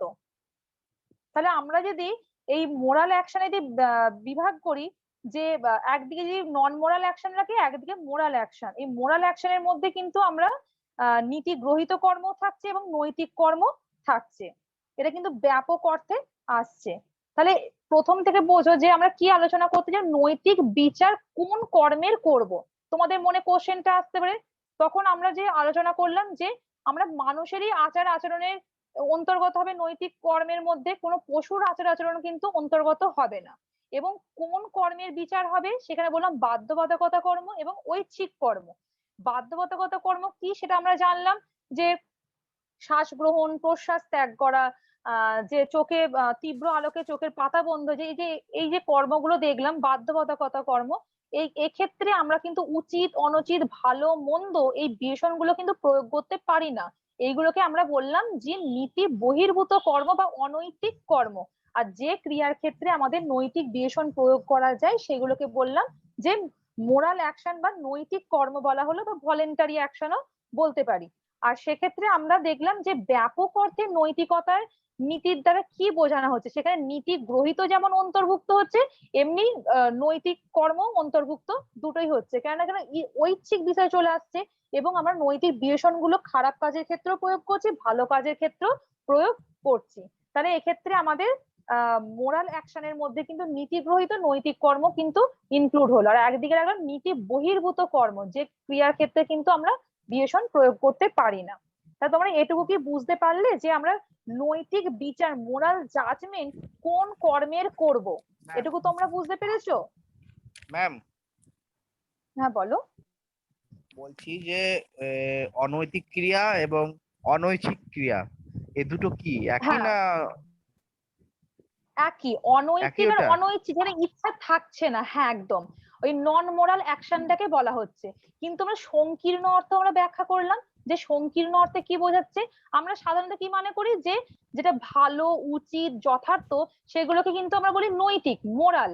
আর যেখানে ইমোরাল, অনৈতিকটাকে ধরি, যেটা মন্দ কাজ সেটাকে অনৈতিক হিসেবে ধরি, কিন্তু তা কিন্তু নয়। এই নীতি গ্রহীত কাজটা কিন্তু অনৈতিক কর্ম থেকে কিন্তু স্বতন্ত্র, সেটা কিন্তু নৈতিক কর্মের মধ্যেই অন্তর্ভুক্ত। প্রথমে কিন্তু মাথায় রাখবে যে কর্মের ক্ষেত্রে নৈতিক বিশেষণ প্রয়োগ করা যায়, তুমি যদি চুরি করতে পারো নাও করতে পারো, এক্ষেত্রে তোমার কি নৈতিক বিশেষণ প্রয়োগ করা হচ্ছে? তো কেন বলছি এটা মন্দ কাজ, এটা নৈতিক বিশেষণের মধ্যেই পড়ছে। তো আবার তুমি চুরি যদি না করো, সত্য কথা বলে, এটা ভালো কাজ, তাহলে নৈতিক বিশেষণ প্রয়োগ করছি। তো তাহলে কিন্তু নৈতিকতার মধ্যেই আমার কিন্তু ইনক্লুড হয়ে যাবে। কেন ঐচ্ছিক বিষয়, তুমি চুরি করতে পারো নাও করতে পারো, মিথ্যা কথা বলতে পারো নাও বলতে পারো, এটা তোমার ইচ্ছার উপর ডিপেন্ড করছে। আর আমরা কিন্তু এই মোরাল জাজমেন্টটা কিন্তু ঐচ্ছিক কর্মেরই করব। যেটা আমরা বাধ্যবাধকতা কর্ম, যেটা বললাম যে শ্বাস গ্রহণ, প্রশ্বাস ত্যাগ, তুমি কি বলবে যে শ্বাস গ্রহণ উচিত, প্রশ্বাস গ্রহণ অনুচিত, এরকম কি প্রয়োগ করতে পারবে? বলো, নৈতিক বিশেষণ কি প্রয়োগ করতে পারবে? ঠিক আছে, বুঝতে পেরেছো? হ্যাঁ। ম্যাডাম আমার একটা প্রশ্ন আছে। হ্যালো। হ্যাঁ হ্যাঁ বলো। নীতিবিদ্যায় ব্যাপক অর্থেই নৈতিক শব্দটি ব্যবহার হয় কেন? এই যে ব্যাপক অর্থে সংকীর্ণ অর্থ দুটো বললেন, তো নীতিবিদ্যায় বলা হচ্ছে এই ব্যাপক অর্থটাকেই নৈতিক শব্দে ব্যবহার করা হচ্ছে এবং হ্যাঁ সংকীর্ণ অর্থটাকে করা হচ্ছে না, এর কারণটা? না, নীতিবিদ্যা কিন্তু ব্যাপক অর্থে কিন্তু এই অর্থটাকে নেওয়া হচ্ছে। এখানে নীতি গ্রহীত এবং নৈতিক কর্ম দুটোই কিন্তু অন্তর্ভুক্ত হচ্ছে এই নৈতিক কর্মের মধ্যে, মোরাল অ্যাকশনের মধ্যে। আর নন মোরাল অ্যাকশনটা নীতি বহির্ভূত, যে ক্ষেত্রে আমরা নৈতিক বিবেচন গুলো প্রয়োগ করতে পারি না।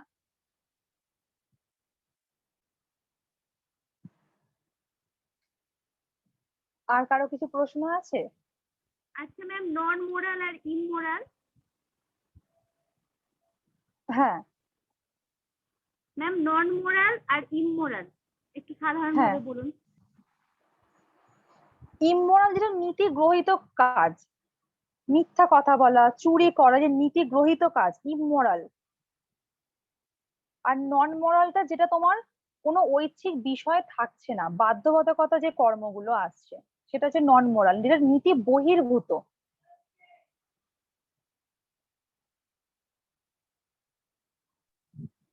বুঝতে পেরেছো?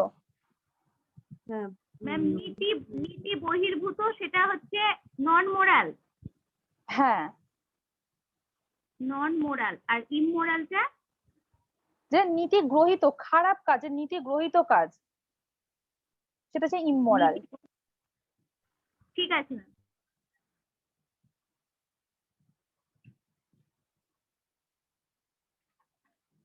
তাহলে আমরা যে অনৈচ্ছিক ক্রিয়া বা নন মোরাল অ্যাকশনের ক্ষেত্রে আমরা দেখলাম যে ভালো মন্দ যে নৈতিক বিবেচন গুলো প্রয়োগ করতে পারি না, এবং এই কিছু যেমন উদাহরণ, যে আমরা র্যান্ডম অ্যাকশন কিরকম, যেটা যে একটা শিশু জন্ম লগ্ন থেকেই তার যে শরীরের যে আভ্যন্তরীণ যে ক্রিয়া, রক্ত চলাচল, শ্বাস প্রশ্বাস ক্রিয়া, পরিপাক ক্রিয়া, এগুলো কিন্তু র্যান্ডম অ্যাকশনের মধ্যে পড়ছে। স্পন্টেনিয়াস অ্যাকশন, দেখো তোমরা যে বলছে উদাহরণের সাথে নীতি বহির্ভূত ক্রিয়া, যে র্যান্ডম অ্যাকশন, এটা কিন্তু তোমার নীতি বহির্ভূত ক্রিয়ার মধ্যে পড়ছে। স্পন্টেনিয়াস অ্যাকশন, একটা শিশু যে হাত পা ছোড়া, হাসা, কাঁদা, যে মানে হাসছে কাঁদছে, এটা স্পন্টেনিয়াস অ্যাকশনের মধ্যে পড়ছে। তাহলে এইগুলোর ক্ষেত্রে কিন্তু আমরা নৈতিক বিবেচন প্রয়োগ করতে পারি না। রিফ্লেক্স অ্যাকশন, যে চোখে তীব্র আলো পড়লে চোখের পাতা বন্ধ হয়ে যায়, এটা রিফ্লেক্স অ্যাকশনের মধ্যে পড়ছে। তারপর ইনস্টিংক্টিভ অ্যাকশন, সাহজিক ক্রিয়া, যে মানুষ যে আত্মরক্ষা এবং তার প্রাণ ধারণের জন্য যে ক্রিয়াগুলো করে, সাহজিক ক্রিয়া যেটা। ভাবজ ক্রিয়া, আইডিও মোটর অ্যাকশন, মানে যখন কোনো মনের ভাব বা ধারণা এতই তীব্র হয়, তা মানে তখন সে কর্মে শতই পরিণত হয়, তখন কর্মে যখন চেষ্টার প্রয়োজন, সেটা মানে আইডিও মোটর অ্যাকশন বলা হচ্ছে। তখন সেখানে কিন্তু তোমার ইচ্ছার বিষয়ে আসছে, মানে ভাবটা এতটাই, ভাবনাটা তীব্র, সেখানে তুমি শতই কর্মে পরিণত হচ্ছ। তার মানে কি যেমন হচ্ছে ওই সুইসাইড করা? সুসাইড, এখানে তোমার তো সেখানে তোমার একটা উদ্দেশ্য পরিকল্পনা থাকছে, এখন তো চেষ্টাও থাকছে, তুমি তো সেই ইচ্ছা করে তুমি সুসাইডটা করছো। মানে মনের ভাবটা এতটাই তীব্রতর হচ্ছে, সেই জন্য ওই কাজটা করতে মানুষ বাধ্য হচ্ছে। সেখানেও তো একটা মনের ভাব আসছে। হ্যাঁ, সেটাও ভাব আসছে, কিন্তু তোমার দেখো আমাদের কিন্তু যে কোনো কর্মের ক্ষেত্রে কিন্তু মনের ভাব আসে। আমি এখানে বললাম যে ভাবটা তীব্র, তুমি মানে শতই কর্মে পরিণত হচ্ছে, কিন্তু ঐচ্ছিক ক্রিয়ার ক্ষেত্রে একটা ভাব আসে, সেক্ষেত্রে তুমি একটা পরিকল্পনা করো, সেইটা কিভাবে করবে সেটা একটা উপায়টাকেও বের করো, কিন্তু এইখানে ভাবনাটা প্রচন্ড তীব্রতর হচ্ছে।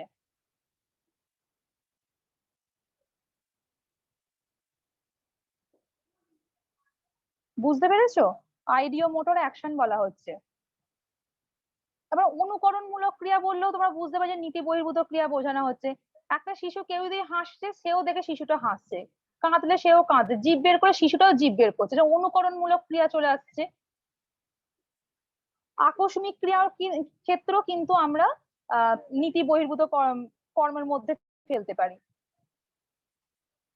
মানে কোনো জিনিস ধরো হাত থেকে পড়ে গেল, সেটা আকস্মিক ভাবে ঘটে গেল। আর উন্মাদ ব্যক্তির ক্রিয়াও কিন্তু তোমার নীতি বহির্ভূত ক্রিয়ার মধ্যে পড়ছে। সেক্ষেত্রে আমরা উন্মাদ ব্যক্তির ক্রিয়াটা কিন্তু আমরা বিচার বিশ্লেষণ করতে চাই না, ভালো কি মন্দ, উচিত অনুচিত বিশ্লেষণ করতে চাই না। তাহলে এতটুকু বুঝতে পেরেছো কি, যে কোনটা নীতি বহির্ভূত আর কোনটা মানে নৈতিক কর্ম, মোরাল অ্যাকশন আর নন মোরাল অ্যাকশন। সুইসাইড করা কোন ক্রিয়ার মধ্যে পড়ছে?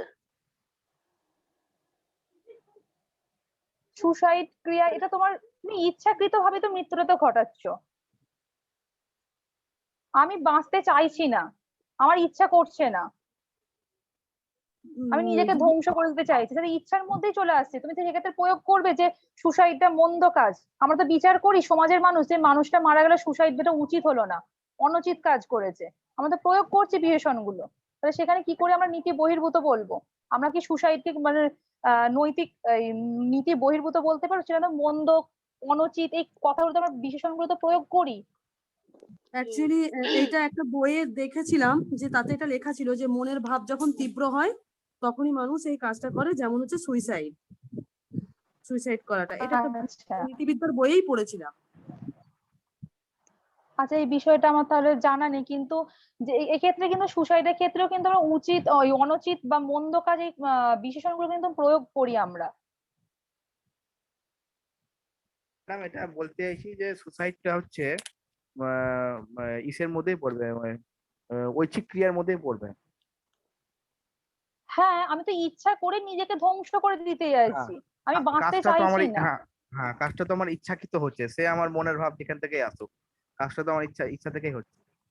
হ্যাঁ, মনের ভাব কিন্তু সব ক্ষেত্রেই আসছে। আমি ঐচ্ছিক ক্রিয়ার ক্ষেত্রেও হ্যাঁ। মনের ভাব না হলে আমি কর্মটা করবো কিভাবে? তার জন্য পরিকল্পনা, উদ্দেশ্য আসবে কিভাবে? তার সাধনটার জন্য তো সেই প্রস্তুতির দরকার ঐচ্ছিক ক্রিয়ার ক্ষেত্র। আর কিন্তু এখানে ভাবনাটা তীব্রতর হচ্ছে, আমি শতই কর্মে পরিণত হচ্ছি।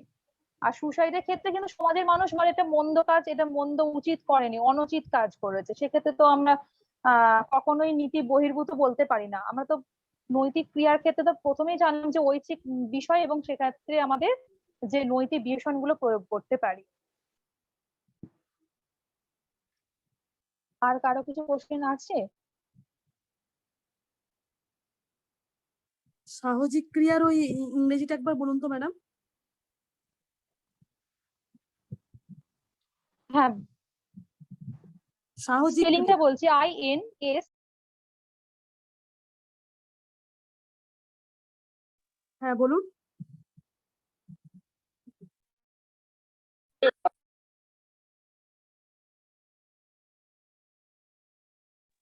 Hello,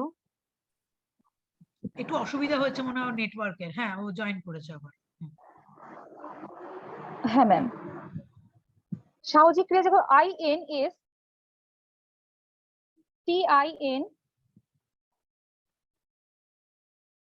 TINCTIVE action. সাহজিক ক্রিয়ার ক্ষেত্রে যেটা আমরা যে আমরা আত্মরক্ষা করি, খাদ্য সংগ্রহ করি, এক্ষেত্রে কিন্তু আমরা কোনো বর্ণা হবে আরেকটা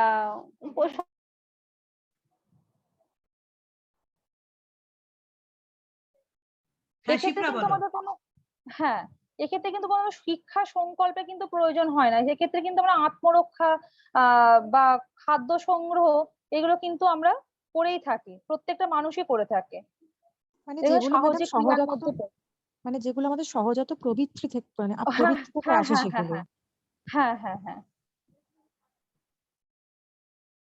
সন্তান পালনের জন্য শিক্ষার প্রয়োজন, সে নিশ্চয়ই সে সন্তান পালন করছে, খাদ্য সংগ্রহ করছে, আত্মরক্ষা, এগুলো কিন্তু সাহজিক ক্রিয়ার মধ্যেই পড়ছে।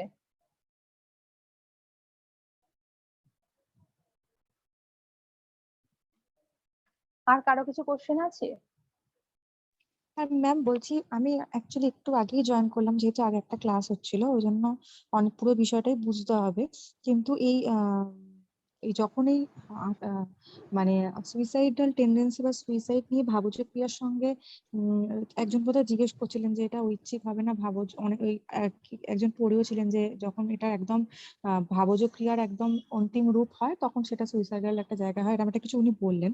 সেক্ষেত্রে আমার মনে হয় এটা ভাবজ ক্রিয়া বলতে মানে যখন মানে আইডিওমোটর অ্যাকশনটা তখন বলে, মানে যখন যা মানে ভাবটা হচ্ছে, মানে ইন দ্য মিন টাইমেই সেই কাজটা করে ফেলছি।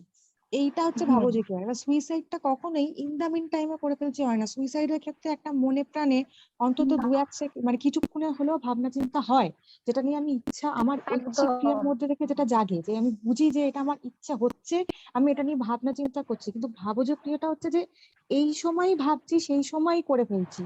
মানে অনেকের হয় যে একটা জিনিস সঙ্গে সঙ্গে সেটা কিনে ফেললাম। এতটাও তীব্র হচ্ছে, হ্যাঁ। হ্যাঁ, এইটা ভাবোজ ক্রিয়া। হুম, তাহলে এটার সঙ্গে যদি একদম। এরকম ভাবে ভাবনা চিন্তা করা হয় তাহলে সেটা সুইসাইডটা কখনোই এর মধ্যে পড়ে না, ওটা ঐচ্ছিকের মধ্যেই চলে যায়। কখনোই আসবে না। সুসাইডের ক্ষেত্রে কিন্তু আমাদের একটা মানে ভাবনা চিন্তা চলে, তারপরে কিন্তু আমরা করতে যাই কাজটা। সে তীব্রতার মানে সঙ্গে সঙ্গে করে ফেললাম, কিন্তু এটা হয় না।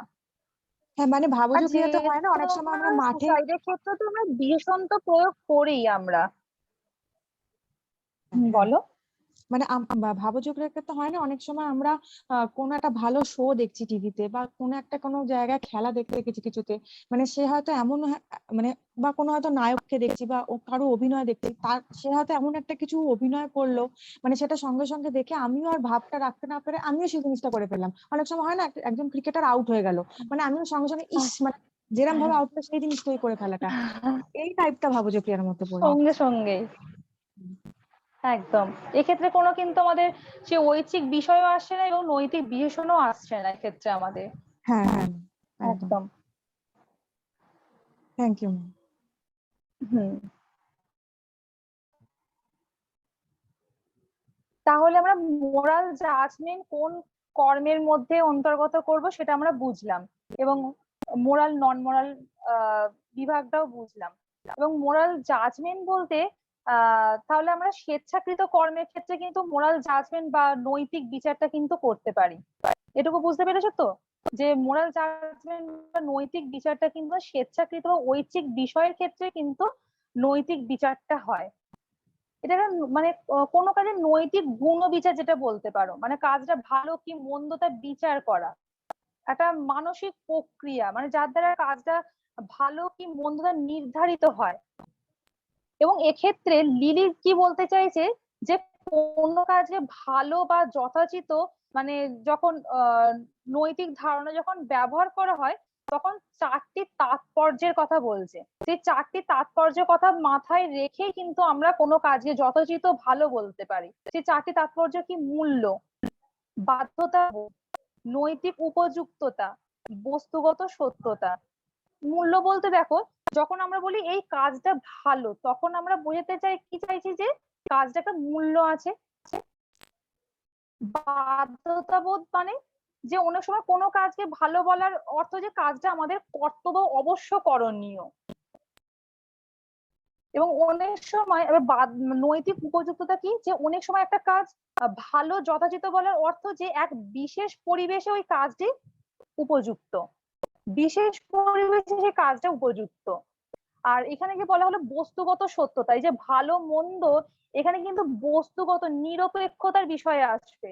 এটা কোনো ব্যক্তির কিন্তু কোনো দৃষ্টিভঙ্গি আসবে না, আমার কাছে ভালো লাগলো তোমার কাছে ভালো লাগলো না। এখানে এক্ষেত্রে কিন্তু এই নৈতিকতার যে বিচার মোরাল জাজমেন্টের ক্ষেত্রে কিন্তু কোনো সাবজেক্টিভ বিষয় আসবে না, অবজেক্টিভ বস্তুগত সত্যতা আসবে। এটা কে বলছে? লিলি কথাটা বলছে যে মোরাল জাজমেন্ট বা নৈতিক বিচারের ক্ষেত্রে যখন আমরা ভালো যথোচিত বলবো তখন কিন্তু 4টি বিষয় বা মাথায় রেখে আমরা কিন্তু ভালো বা যথোচিত বলতে পারি। সেটা কি বললাম, যে মূল্য, বাধ্যতাবোধ, নৈতিক উপযুক্ততা, বস্তুগত সত্যতা। এবং এই মোরাল জাজমেন্টের ক্ষেত্রে আমাদের কতগুলো প্রশ্ন আসে।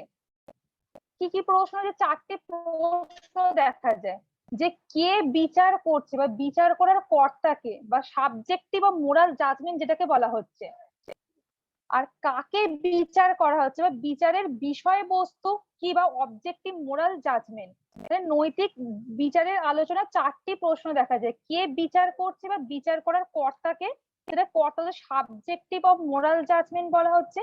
কাকে বিচার করা হচ্ছে বা বিচারের বিষয়বস্তু কি, অবজেক্ট অফ মোরাল জাজমেন্ট বলা হচ্ছে। 3 নম্বর, যে কি নীতি অনুযায়ী বিচার করা হচ্ছে বা বিচারের মাপকাঠি কি, the standard according to which and action is জাজ। আর 4 নম্বর হচ্ছে নৈতিক বিচার বৃত্তি কি, মোরাল ফ্যাকাল্টি। আর নৈতিক বিচারের বিষয়বস্তু আমরা প্রথমেই জেনে নিয়েছি যে ঐচ্ছিক বিষয়ের ক্ষেত্রে কিন্তু নৈতিক জাজমেন্ট কিন্তু বা মোরাল জাজমেন্ট কিন্তু প্রয়োগ করতে পারি, যে ঐচ্ছিক ক্রিয়ার ক্ষেত্রে যেটা পূর্ব থেকে আমরা সংকল্প করে উদ্দেশ্য উপায় নির্ধারণ করে যে কাজ করা হয় তা হলো ঐচ্ছিক ক্রিয়া। তাহলে ঐচ্ছিক ক্রিয়াটা বুঝতে পারলে যে পূর্ব থেকে সংকল্প করে উদ্দেশ্য ও উপায় নির্ধারণ করে যে কাজ করা হয় তা হলো ঐচ্ছিক ক্রিয়া। তাহলে নৈতিক বিচারের বিষয়বস্তু কিন্তু আমাদের ঐচ্ছিক ক্রিয়া। আবার এই ঐচ্ছিক ক্রিয়ারও 3টে স্তর থাকে, মানসিক স্তর, শারীরিক স্তর আর দেহাতিরিক্ত বাহ্য স্তর। মানসিক স্তর কোনটা? যে অভাববোধ, আমরা অভাববোধ থাকলে তবেই সেই কাজটা করতে প্রবৃত্ত হই।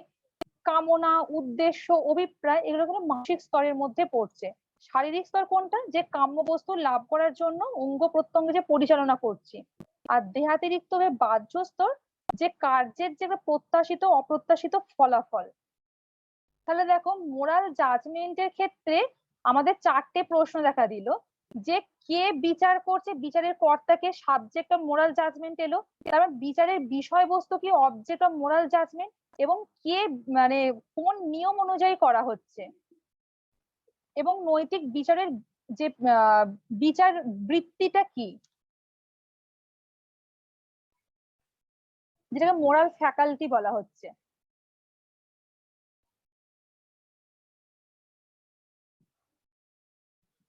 এটুকু কি বুঝতে পেরেছো যে মোরাল জাজমেন্টের ক্ষেত্রে বিচার বৃত্তিটা একটুখানি বলবেন? হ্যাঁ, যেটা মোরাল ফ্যাকাল্টি, যেটা আমাদের মানসিক ক্ষমতা, আমরা যে ভালো মন্দ কোনো কর্মের যে বিচার করছি সে মানসিক ক্ষমতা দ্বারাই করছি। আচ্ছা, ধর আমরা কোনো দৃষ্টিশক্তির সাহায্যে কিন্তু আমরা কোন ফুলের মানে কি ফুলের কি কালার সেটা কিন্তু আমরা দৃষ্টিশক্তির সাহায্যে দেখি, সেটা মানসিক শক্তির সাহায্যে কিন্তু আমরা এই যে ভালো মন্দের কিন্তু বিচার করি। এটা মোরাল ফ্যাকাল্টি বলা হচ্ছে, মানসিক বৃত্তি। আর আচ্ছা আমরা ম্যাম, কোন নিয়ম অনুযায়ী বিচার বিশ্লেষণ করি সেটা আগেই আলোচনা হয়েছে, যে নৈতিক যে বিবেচনগুলো ভালো মন্দ যথার্থ অযথার্থ এগুলো কিন্তু আমরা নৈতিক বিবেচনের দ্বারাই কিন্তু তার নৈতিক যে বিচার করা হচ্ছে। আর নৈতিক বিচারের বিষয়বস্তু যে ঐচ্ছিক ক্রিয়াই আসছে, আমরা নৈতিক বিচার তো ঐচ্ছিক ক্রিয়ার ক্ষেত্রেই করতে পারি, আমরা সেখানে তো অনৈচ্ছিক বা নীতি বহির্ভূত ক্রিয়ার ক্ষেত্রে তো আমরা মোরাল জাজমেন্ট প্রয়োগ করতে পারি না। আর এখানে যে বিচারের কর্তাকে, সেখানে কিন্তু স্বজ্ঞাবাদীরা বিবেকের কথাটাই বলছে, আমরা কিন্তু বিবেকের দ্বারাই কিন্তু আমরা ভালো মন্দ উচিত অনুচিত কিন্তু বিচার বিশ্লেষণ করি। তাহলে দেখো প্রথম থেকে আমরা দেখো নৈতিক বিচারের ক্ষেত্রে কোন কর্মকে অন্তর্ভুক্ত করব সেটা বুঝলাম, যে মোরাল অ্যাকশন, নন মোরাল অ্যাকশন। তারপরে যে নৈতিক বিচারের ক্ষেত্রে যে গুণ বিচারের মূল্যের যে বিচার করা হচ্ছে, সেক্ষেত্রে উইলিয়াম লিলি যে ভালো এবং যথোচিত বলার জন্য 4টে বিষয়কে মাথায় রাখার কথা বলে, তাৎপর্য, যে মূল্য, বাধ্যতাবোধ, নৈতিক উপযুক্ততা, আর যেটা বস্তুগত বিষয়, বস্তুগত সত্যতা। তারপর আমাদের যে নৈতিক বিচারের ক্ষেত্রে 4টি প্রশ্ন দেখা দেয়, যে কে বিচার করছে, বিচারের কর্তা কে, বিচারের বিষয়বস্তু কি, কোন নিয়ম অনুযায়ী বিচার করা হচ্ছে, এবং বিচারের বৃত্তি, মোরাল ফ্যাকাল্টির কথা বলা হলো। এতটুকু বুঝতে পেরেছো? কারো কিছু কোশ্চেন থাকলে বলো। ম্যাডাম বলছি যে নীতি বহির্ভূত এবং নীতি গর্হিত এই দুটো কি সমার্থক শব্দ, একই মিনিং বোঝায়? না, এটা একটু নীতি যদি বলেন। বহির্ভূত দেখো যেখানে আমি নৈতিক বিবেচনগুলো প্রয়োগ করতে পারি না। নীতি বহির্ভূত যে বললাম, র্যান্ডম অ্যাকশন, স্পন্টেনিয়াস অ্যাকশন, যে সাহজিক ক্রিয়ার ক্ষেত্রে অনুকরণমূলক ক্রিয়া, এগুলো নীতি বহির্ভূত। এক্ষেত্রে আমরা বাধ্যতাবোধ, তুমি কি বলবে যে শ্বাস গ্রহণ উচিত নয়, অনুচিত, এগুলো কি তুমি প্রয়োগ করবে? যে তীব্র আলোকে চোখের পাতা বন্ধ হয়ে, কিন্তু উচিত অনুচিত ভালো মন্দ তুমি কি এই বিবেচনগুলো কি প্রয়োগ করবে নীতি বহির্ভূত ক্ষেত্রে? করবে না। সেখানে কিন্তু আমার ঐচ্ছিক বিষয়ও আসছে না। মানে প্রথম থেকে একটাই বলছি যে নৈতিক বিচার সেই কর্মের ক্ষেত্রে হয়, ঐচ্ছিক ক্রিয়ার ক্ষেত্রে কিন্তু হয়। আর এই ঐচ্ছিক ক্রিয়ায় আমাদের স্বাধীনতার বিষয় থাকে, আমি সত্য কথা বলতেও পারি নাও পারি, আমি চুরি করতেও পারি নাও পারি। এই চুরি করছি এটা তো নীতি গ্রহীতার ক্ষেত্রে পড়ছে। আর এখানে এই ক্ষেত্রে তো আমি নৈতিক বিবেচন তো প্রয়োগ করছি, যে মন্দ কাজ বিবেচন তো প্রয়োগ করছি, সেক্ষেত্রে মোরাল অ্যাকশনের মধ্যেই অন্তর্ভুক্ত হচ্ছে।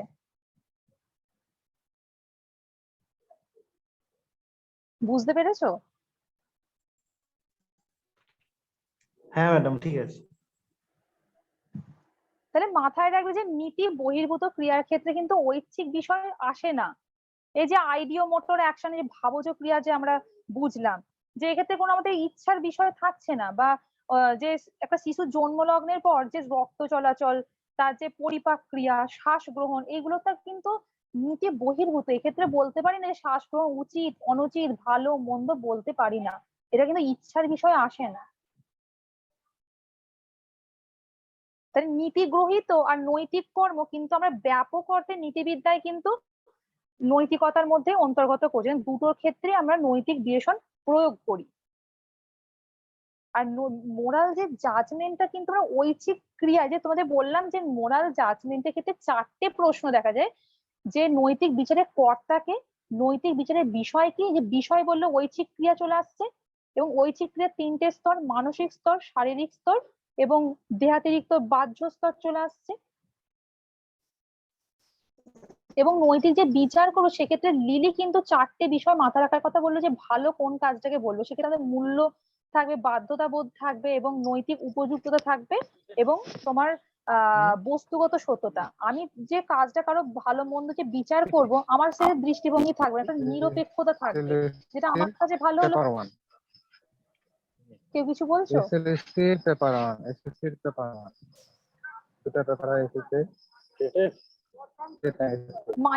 মাইক্রোফোনটা মিউট করো।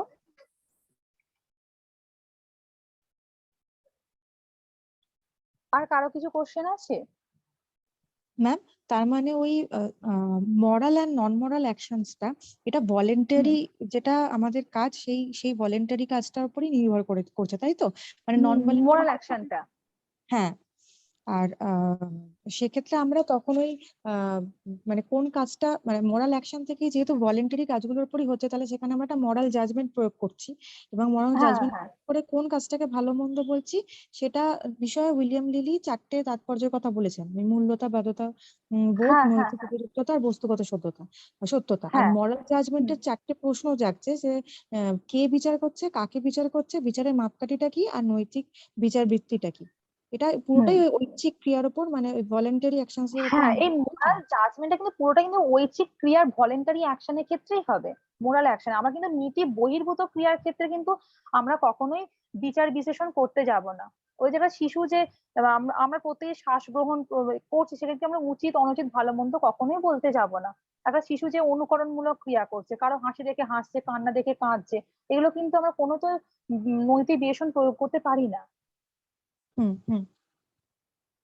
ঠিক আছে। এতটুকু বুঝতে পেরেছো মোরাল জাজমেন্টের বিষয়টা কি আসছে, বা এইখানে যে মোরাল অ্যাকশনের বিভাগটা ক্লিয়ার তো? হ্যাঁ ম্যাডাম, ক্লিয়ার।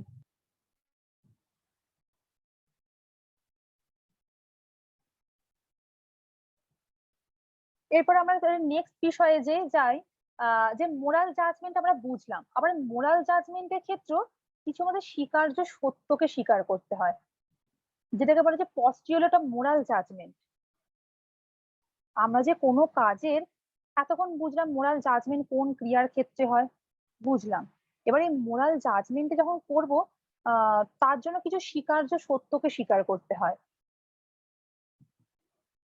মানে প্রত্যেক বিজ্ঞানী দেখো কতগুলো তত্ত্ব বা সূত্রকে কিন্তু নির্বিচারে গ্রহণ করে, নাহলে কিন্তু আর বৈজ্ঞানিক যে আলোচনা কিন্তু সম্ভব হতে পারে না। তার কিন্তু কোনো প্রমাণও পাওয়া যায় না, তার নির্বিচারে কিন্তু মেনে নেয়। আমরা যে মোরাল জাজমেন্টটা কোনো কাজের ক্ষেত্রে করবো, সেক্ষেত্রে আমাদের কিছু স্বীকার্য সত্য থাকে। প্রত্যেক বিজ্ঞানী কিন্তু তার বিজ্ঞান কতগুলো তত্ত্ব বা সূত্রকে নির্বিচারে গ্রহণ করে, এবং সেগুলোর দ্বারাই কিন্তু বিজ্ঞানের আলোচনা ব্যাখ্যা করে। মানে ওই তত্ত্ব বা সূত্রকে কিন্তু বিনা প্রমাণে স্বীকার করে, আর বিনা প্রমাণে স্বীকার না করলে কিন্তু বৈজ্ঞানিক আলোচনা সম্ভব হতে পারে না। আর এটাকে কি বলা হচ্ছে, যে বিজ্ঞানের স্বীকার্য সত্য, পস্টিউলেট অফ সায়েন্স বলা হচ্ছে। স্বীকার্য সত্য এবার দুটো বৈশিষ্ট্য থাকে। 1 নম্বর, যেটা বিনা প্রমাণে এদের স্বীকার করতে হয়, কেন এদের প্রমাণ করা যায় না। আর এদের 2 নম্বর, যে এদের প্রমাণ করা না গেলেও এদেরই সাহায্যে বিজ্ঞানী তার আলোচ্য বিষয় ব্যাখ্যা করে। তাহলে প্রমাণ করা না গেলেও কিন্তু তাদের সাহায্যে কিন্তু বিজ্ঞান তার বিষয়টাকে ব্যাখ্যা করে। দেখো, জড় বিজ্ঞান দেখো তার স্বীকার্য সত্য সে জড়কে স্বীকার করে নেয়, জড়ের সাহায্যে কিন্তু জগতের উৎপত্তিকে ব্যাখ্যা করছে, কিন্তু সেই জড়ের যে উৎপত্তি সেটা কিন্তু ব্যাখ্যা করতে প্রমাণ দিতে পারে না জড় বিজ্ঞান। জড়ের সাহায্যেই সে জগতের ব্যাখ্যা দেয়, কিন্তু জড়ের যে সে প্রমাণ কিন্তু দিতে পারে না। তাহলে এটা স্বীকার্য সত্য কোনটা? জড়। জড় বিজ্ঞান তার ব্যাখ্যার জন্য তার স্বীকার্য সত্য সে জড়কে স্বীকার করে নিচ্ছে, জড়ের সাহায্যে সে জড় জগতের উৎপত্তিকে ব্যাখ্যা করছে, কিন্তু জড়ের যে উৎপত্তি সেই প্রমাণটা কিন্তু জড় বিজ্ঞান দিতে পারেনি। আমরা জ্যামিতির ক্ষেত্র এরকম মানে স্বতঃসিদ্ধ মূল সূত্রকে আমরা স্বীকার করে নিই, সেগুলো কিন্তু প্রমাণ করতে পারি না, বিনা প্রমাণেই স্বীকার করে নিই সেই বিষয়টা ব্যাখ্যার জন্য। আমরা যুক্তিশাস্ত্র কিন্তু চিন্তার মূল সূত্রের কথা বলি, যে ফান্ডামেন্টাল লজ অফ থট, এগুলো কিন্তু প্রমাণ করতে পারি না, কিন্তু এগুলো আমরা স্বীকার্য সত্য হিসাবে স্বীকার করে নিই নির্বিচারে। ঠিক তেমনি নীতিবিজ্ঞানের ক্ষেত্র কিছু স্বীকার্য সত্য আছে যেগুলো কিন্তু প্রমাণ করা যায় না, বিনা প্রমাণে কিন্তু সেগুলোকে স্বীকার করে নেওয়া হয়। তাগমিতা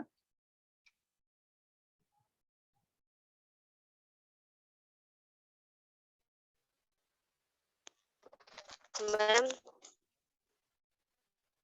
হ্যাঁ বলো। হ্যাঁ, পোস্টুলেট হ্যাঁ অফ বলো। মোরাল জাজমেন্টের দুটো বৈশিষ্ট্যের কথা বললেন, শোনা যাচ্ছে না? হ্যাঁ ম্যাম, এই ম্যাম বলছি, তুমি বলো কি বলো, কথাটা কেটে গেল, হ্যালো। বলো। হ্যাঁ হ্যাঁ বলো। হ্যালো। হ্যাঁ, পোস্টুলেটস অফ মোরাল জাজমেন্টের দুটি বৈশিষ্ট্য।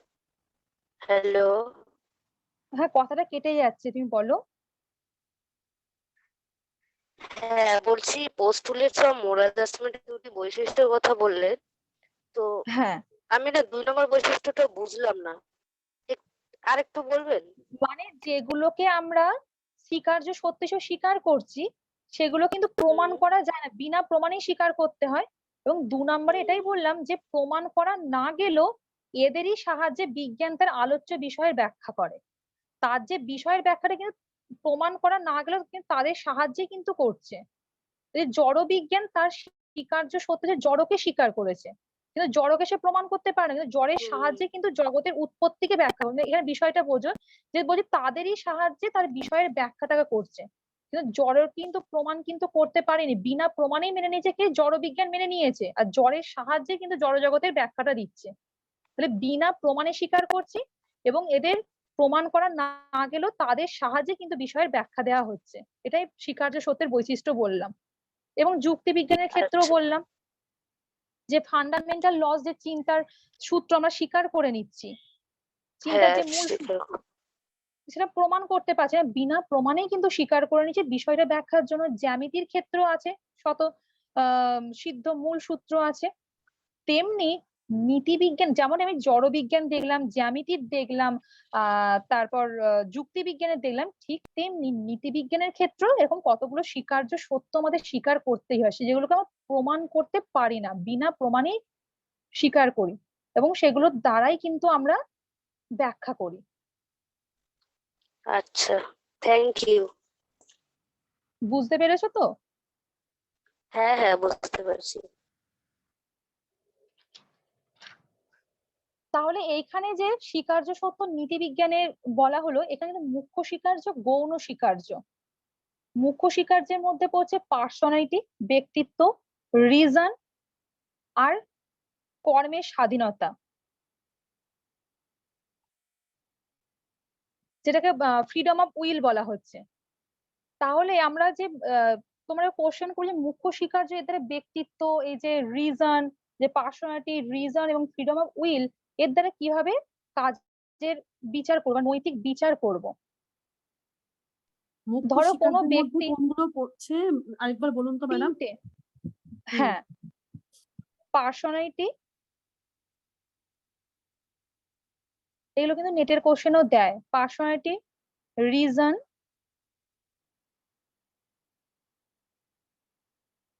3 নম্বর যে ফ্রিডম অফ উইল।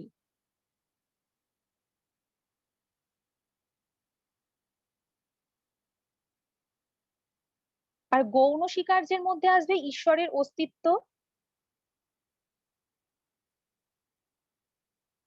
আত্মার অমরত্ব।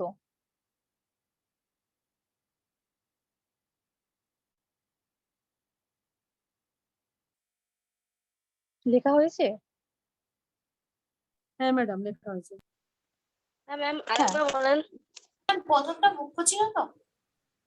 হ্যাঁ, মুখ্য গৌণ স্বীকার্য স্বীকার্য, গৌণ স্বীকার্যের মধ্যে দুটো। গৌণ স্বীকার্য, হ্যাঁ সেই দুটো কি কি যেন? ঈশ্বরের অস্তিত্ব, আত্মার অমরত্ব। আচ্ছা, ঠিক আছে।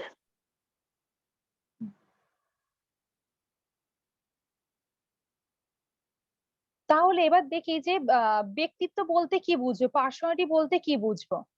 মানে যার কাজের বিচার করা হবে, যে যে যার কাজে আমরা নৈতিক যে জাজমেন্টটা বা নৈতিক বিচারটা করব, সেই ব্যক্তির সেলফ কনসাসনেস থাকতে হবে, আত্মনিয়ন্ত্রণ থাকতে হবে, সেলফ ডিটারমিনেশন এবং মানে আত্মিক অভিন্নতা থাকতে হবে। তবেই সেই ব্যক্তির কাজের কিন্তু মোরাল জাজমেন্ট বা নৈতিক বিচার করতে পারবো। ধরো যার আত্মচেতনা নেই, মানে তার যে কি কর্মের উদ্দেশ্য সে সম্পর্কে সে কোনো অবহিত নয়, সে আত্মসচেতনই নয়, তার কাজের যে কি উদ্দেশ্য সেটাই সে জানে না, সেই কাজে কি কোনো ভালো মন্দ বিচার হতে পারে, নৈতিক জাজমেন্ট প্রয়োগ করতে পারি? এবং তাকে কি কৃতকর্মের যে কর্তা রূপে চিহ্নিত করতে পারবো? পারবো না। কারণ তার মধ্যে যে যে কর্মের যে উদ্দেশ্য সম্পর্কে সে অবহিত নয়। তাহলে এই যে যার কাজের যে আমরা নৈতিক বিচার করব, তার ক্ষেত্রে কিন্তু সেলফ কনসাসনেস থাকতে হবে, আত্মনিয়ন্ত্রণ থাকতে হবে এবং আত্মিক অভিন্নতা থাকতে হবে। ধরো তুমি কোনো কর্ম করছো অন্যের দ্বারা নিয়ন্ত্রিত হয়ে, সেই কাজে কি আমি মোরাল জাজমেন্ট করব, নৈতিক বিচার করব? সেক্ষেত্রেও করতে পারবো না, অন্যের দ্বারা নিয়ন্ত্রিত হচ্ছে, সেটা তোমার ইচ্ছা অনিচ্ছা কিছুই নেই তোমার। আর আমরা তো জানি ঐচ্ছিক ক্রিয়ার ক্ষেত্রেই আমাদের মোরাল জাজমেন্টটা প্রয়োগ করতে পারি। এবং আত্মিক অভিন্নতা, যে দেহ মনের মতো যে নিজেকে মানে পরিবর্তনশীল মনে করছে, তার কাজে কিন্তু নৈতিক বিচার হতে পারে না। তাহলে ম্যাম ব্যক্তিত্ব। তাহলে হ্যাঁ, ম্যাম একটা প্রশ্ন করবো? হ্যাঁ বলো। ম্যাম তাহলে যে ওই যারা মাল্টিপল পার্সোনালিটি ডিসঅর্ডারে ভোগে, তাদের তাহলে কাজগুলোকে আমরা ভালো মন্দ বিচার করতে পারবো কি পারবো না? পারবো না। কেন? আমরা সেলফ কনসাস ব্যাপারটা তো থাকতে হবে। তাহলে আমি ধরুন যদি যে তারা কাউকে, কাজটা করছি আমার সেই কাজের প্রতি কোনো সচেতনতাই নেই, সেই কর্মের উদ্দেশ্য কি সেটাও আমি জানি না, আর সেই কর্মের কর্তা তাকে কি করে বলবো, এবং তার কাজের ক্ষেত্রে নৈতিক বিচারটাই করব কিভাবে? আমি তো আমার কর্মের সম্বন্ধে কোনো উদ্দেশ্য সম্বন্ধে কোনো সচেতনাই জানি না, তাই কর্মকর্তা কৃতকর্ম তো বলাই যাবে না। মানে আর সেক্ষেত্রে তুমি তারা কাজ করছো অন্যের দ্বারা নিয়ন্ত্রিত হচ্ছে, সেক্ষেত্রে তুমি কি করে, তোমার কিন্তু ঐচ্ছিক বিষয় আসছে না, তুমি নিজে অন্যের দ্বারা পরিচালিত হচ্ছ, তোমার নিজের ইচ্ছা নেই, সেক্ষেত্রে কিন্তু ভালো মন্দ উচিত অনুচিত কি করে প্রয়োগ করবো? আচ্ছা ম্যাম, তাহলে মানে সেইটা প্রশ্নটা জাগলো বলে আমি জিজ্ঞেস করলাম যে তাহলে তারা তো সেক্ষেত্রে এই ব্যক্তিত্ব এর মধ্যে পড়ছে না, মানে এই ব্যক্তিত্বের যে না, আমরা মানে বিশেষণগুলো দেখছি সেগুলোর মধ্যে তারা পড়ছে না। তাহলে সেক্ষেত্রে না, এরকম ব্যক্তিরা যদি কোনো গর্হিত অপরাধ করে থাকে, ধরুন কাউকে হত্যা করলো বা কিছু করলো, তাদের মাল্টিপল ডিসঅর্ডারের জন্য, পার্সোনালিটি ডিসঅর্ডারের জন্য, তাহলে তারা কি বিচারাধীন হবে না? সে উন্মাদ ব্যক্তির ক্ষেত্রে সে নীতি বহির্ভূত চলে যাচ্ছে, সেক্ষেত্রে সে ঐচ্ছিক ভাবে করছে না, সে তো আত্মসচেতন ভাবে সে কাজটা তো করছে না, আচ্ছা, তাই না? হ্যাঁ মানে সেটা বুঝতে পারছি, আত্মসচেতন ভাবে কাজ করছে না, কিন্তু ওই আর কি হুম। মানে সেটাই জানার ক্ষেত্রে যে তাহলে মানে তাহলে আমাদের এই নৈতিক বিচারের ক্ষেত্রে কিন্তু যে স্বীকার্য সত্যই, মানে তারই কাজের আমরা নৈতিক বিচার করতে পারবো, যে পার্সোনালিটি ব্যক্তিত্বের ক্ষেত্রে কিন্তু এই ক্রাইটেরিয়া গুলো থাকতে হবে, যে আত্মচেতনা সেলফ কনসাসনেস থাকতে হবে, আত্মনিয়ন্ত্রণ থাকতে হবে এবং সেলফ আইডেন্টিটি থাকতে হবে, তবেই তার কাজে কিন্তু নৈতিক বিচার করতে পারবো। আচ্ছা আচ্ছা, থ্যাংক ইউ। হুম। এবার আমরা রিজন, বিচার ক্ষমতায় আসি।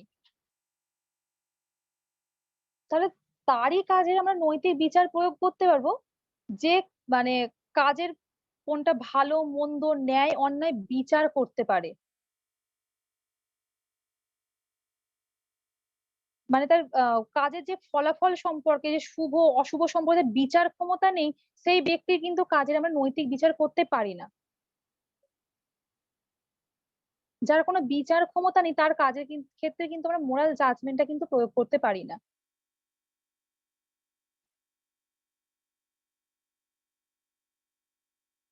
আর বিচার ক্ষমতা না থাকলে ঐচ্ছিক ক্রিয়াও সম্ভব হতে পারে না। আর নৈতিক বিচারটা তো একমাত্র ঐচ্ছিক ক্রিয়ার ক্ষেত্রেই সম্ভব। তাই যার বিচার ক্ষমতা নেই তার ক্ষেত্রে ঐচ্ছিক ক্রিয়াও সম্ভব হতে পারে না। আর নৈতিক বিচারটা কিন্তু ঐচ্ছিক ক্রিয়ার ক্ষেত্রে, ভলেন্টারি অ্যাকশনের ক্ষেত্রে কিন্তু সম্ভব। ম্যাডাম কিছুক্ষণ আগে কোশ্চেন করলো না উন্মাদ ব্যক্তির কথা, হুম। এটা তো এই ক্ষেত্রে প্রযোজ্য হবে যে অন্ধ বা শিশু বা উন্মাদ ব্যক্তিদের তো বিচার করার ওটা ক্ষমতা নেই। নীতি বহির্ভূতর মধ্যে চলে যাচ্ছে, তার কোনো হ্যাঁ বিচার হ্যাঁ করার exactly. ক্ষমতাই নেই। হ্যাঁ, ওর উত্তরটা স্যার এখানেই হয়ে যাবে ম্যাডাম, এটার উপর দিয়ে পেয়ে হ্যাঁ। যাচ্ছে। হুম। সেই মানে যদি কেউ খ্যাপা কুকুর যদি কামড়ায়, তাকে নিশ্চয়ই খ্যাপা কুকুরটাকে কামড়াতে যাবে না, তার কোনো রিজনই নেই, যুক্তিই নেই, তার বিচার করার ক্ষমতাই নেই। সেক্ষেত্রে আমি কি করে তার কাজের আমি নৈতিক বিচারটা প্রয়োগ করতে যাব? আর বিচার করার যার ক্ষমতা নেই তার ক্ষেত্রে হলে ঐচ্ছিক ক্রিয়াও নেই, আর ঐচ্ছিক ক্রিয়া না থাকলে নৈতিক বিচারও প্রয়োগ আর করতে নৈতিক পারবো না। ক্রিয়া সম্ভব নয়। হ্যাঁ ঠিক আছে। তাহলে আমাদের কিন্তু দেখো, আমরা কিন্তু প্রথমে নৈতিক বিচার বুঝলাম, তারপর নৈতিক বিচার করতে গেলে কিন্তু আমাদের কিছু স্বীকার্য সত্যকে স্বীকার করতে, পস্টিরিয়র মরালিটিকে স্বীকার করতে হচ্ছে। সেই স্বীকার্য সত্যের ক্ষেত্রে সেগুলো বিনা প্রমাণেই মেনে নিতে হচ্ছে এবং তাদের দ্বারাই কিন্তু ব্যাখ্যা করা হচ্ছে। এবং সেখানে মুখ্য স্বীকার্য যেগুলো না থাকলে কিন্তু আমরা নৈতিক বিচার করতেই পারবো না। সেখানে মুখ্য স্বীকার্য আমরা তিনটে বললাম, পার্সোনালিটি, রিজন, আর 3 নম্বর হচ্ছে যে কাজ করার স্বাধীনতা বা ইচ্ছার স্বাধীনতা, ফ্রিডম অফ উইলের কথা যেটা বলা হচ্ছে। সেখানে ইচ্ছার স্বাধীনতায় চলে আসছে, ভলেন্টারি অ্যাকশনই চলে আসছে। ভলেন্টারি অ্যাকশনের ক্ষেত্রেই তো আমরা যেখানে যেখানে আমার ইচ্ছার স্বাধীনতা নেই সেক্ষেত্রে তো আমরা নৈতিক বিচার করতে পারবো না। তোমার ইচ্ছা যদি অন্যের দ্বারা নিয়ন্ত্রিত হয়, তুমি অন্য কারো দ্বারা, তোমার নিজের কোনো ইচ্ছা নেই, তুমি অন্যের দ্বারা পরিচালিত হয়ে কাজটা করলে, সেক্ষেত্রে তোমার কি ভালো মন্দ নৈতিক বিবেচনা প্রয়োগ করতে পারবো না। আর ইচ্ছার স্বাধীনতা না থাকলে কোন ক্রিয়া হয়? সেই বাধ্যতাবোধের ক্রিয়া চলে আসে, সেই নীতি বহির্ভূত ক্রিয়া চলে আসে, তাই না? সেক্ষেত্রে আমাদের নৈতিক বিচার করতে পারবো না। আর গৌণ স্বীকার্যের মধ্যে তাহলে তোমরা বুঝতে পেরেছো মুখ্য স্বীকার্য তিনটে। হ্যাঁ ম্যাডাম বুঝতে পেরেছি। কারো কিছু কোশ্চেন থাকলে মুখ্য স্বীকার্য থেকে বলতে পারো, তারপর গৌণ স্বীকার্যে যাব।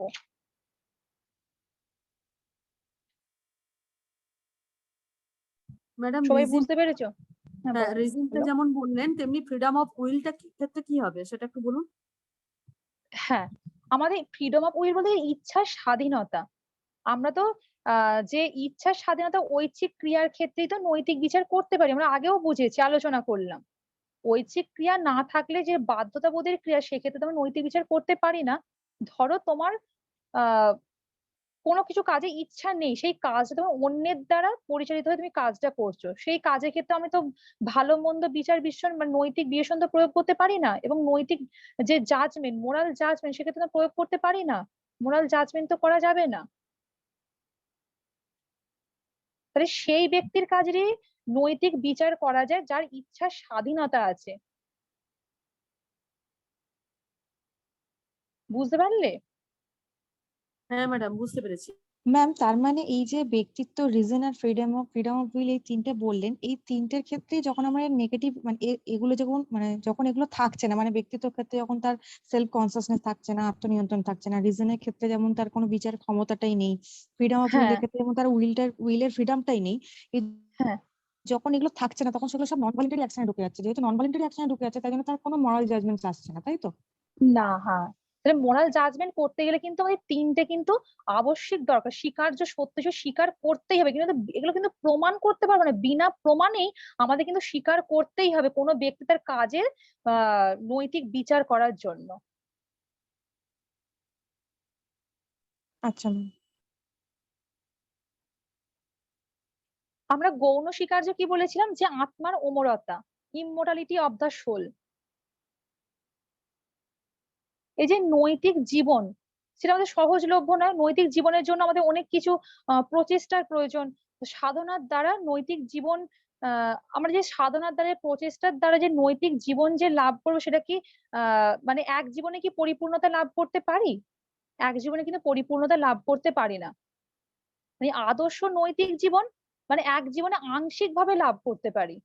যে নৈতিক জীবনের জন্য যে কৃচ্ছ্রতা সাধন করছি, যে অনেক প্রচেষ্টা সাধনার দ্বারা আমরা এক জীবনে আংশিক ভাবে লাভ করতে পারি, কিন্তু যে পরিপূর্ণভাবে সেই নৈতিক জীবনের কিন্তু আমরা লাভ করতে পারি না। তাহলে তার জন্য কি করতে হবে? যে নৈতিক জীবনে পূর্ণতা যদি লাভ করতে হলে তাহলে এক জীবনের পর অন্য জীবন স্বীকার করতে হবে, তাহলে বহু জীবন স্বীকার করতে হবে, অনন্ত জীবন স্বীকার করতে হবে।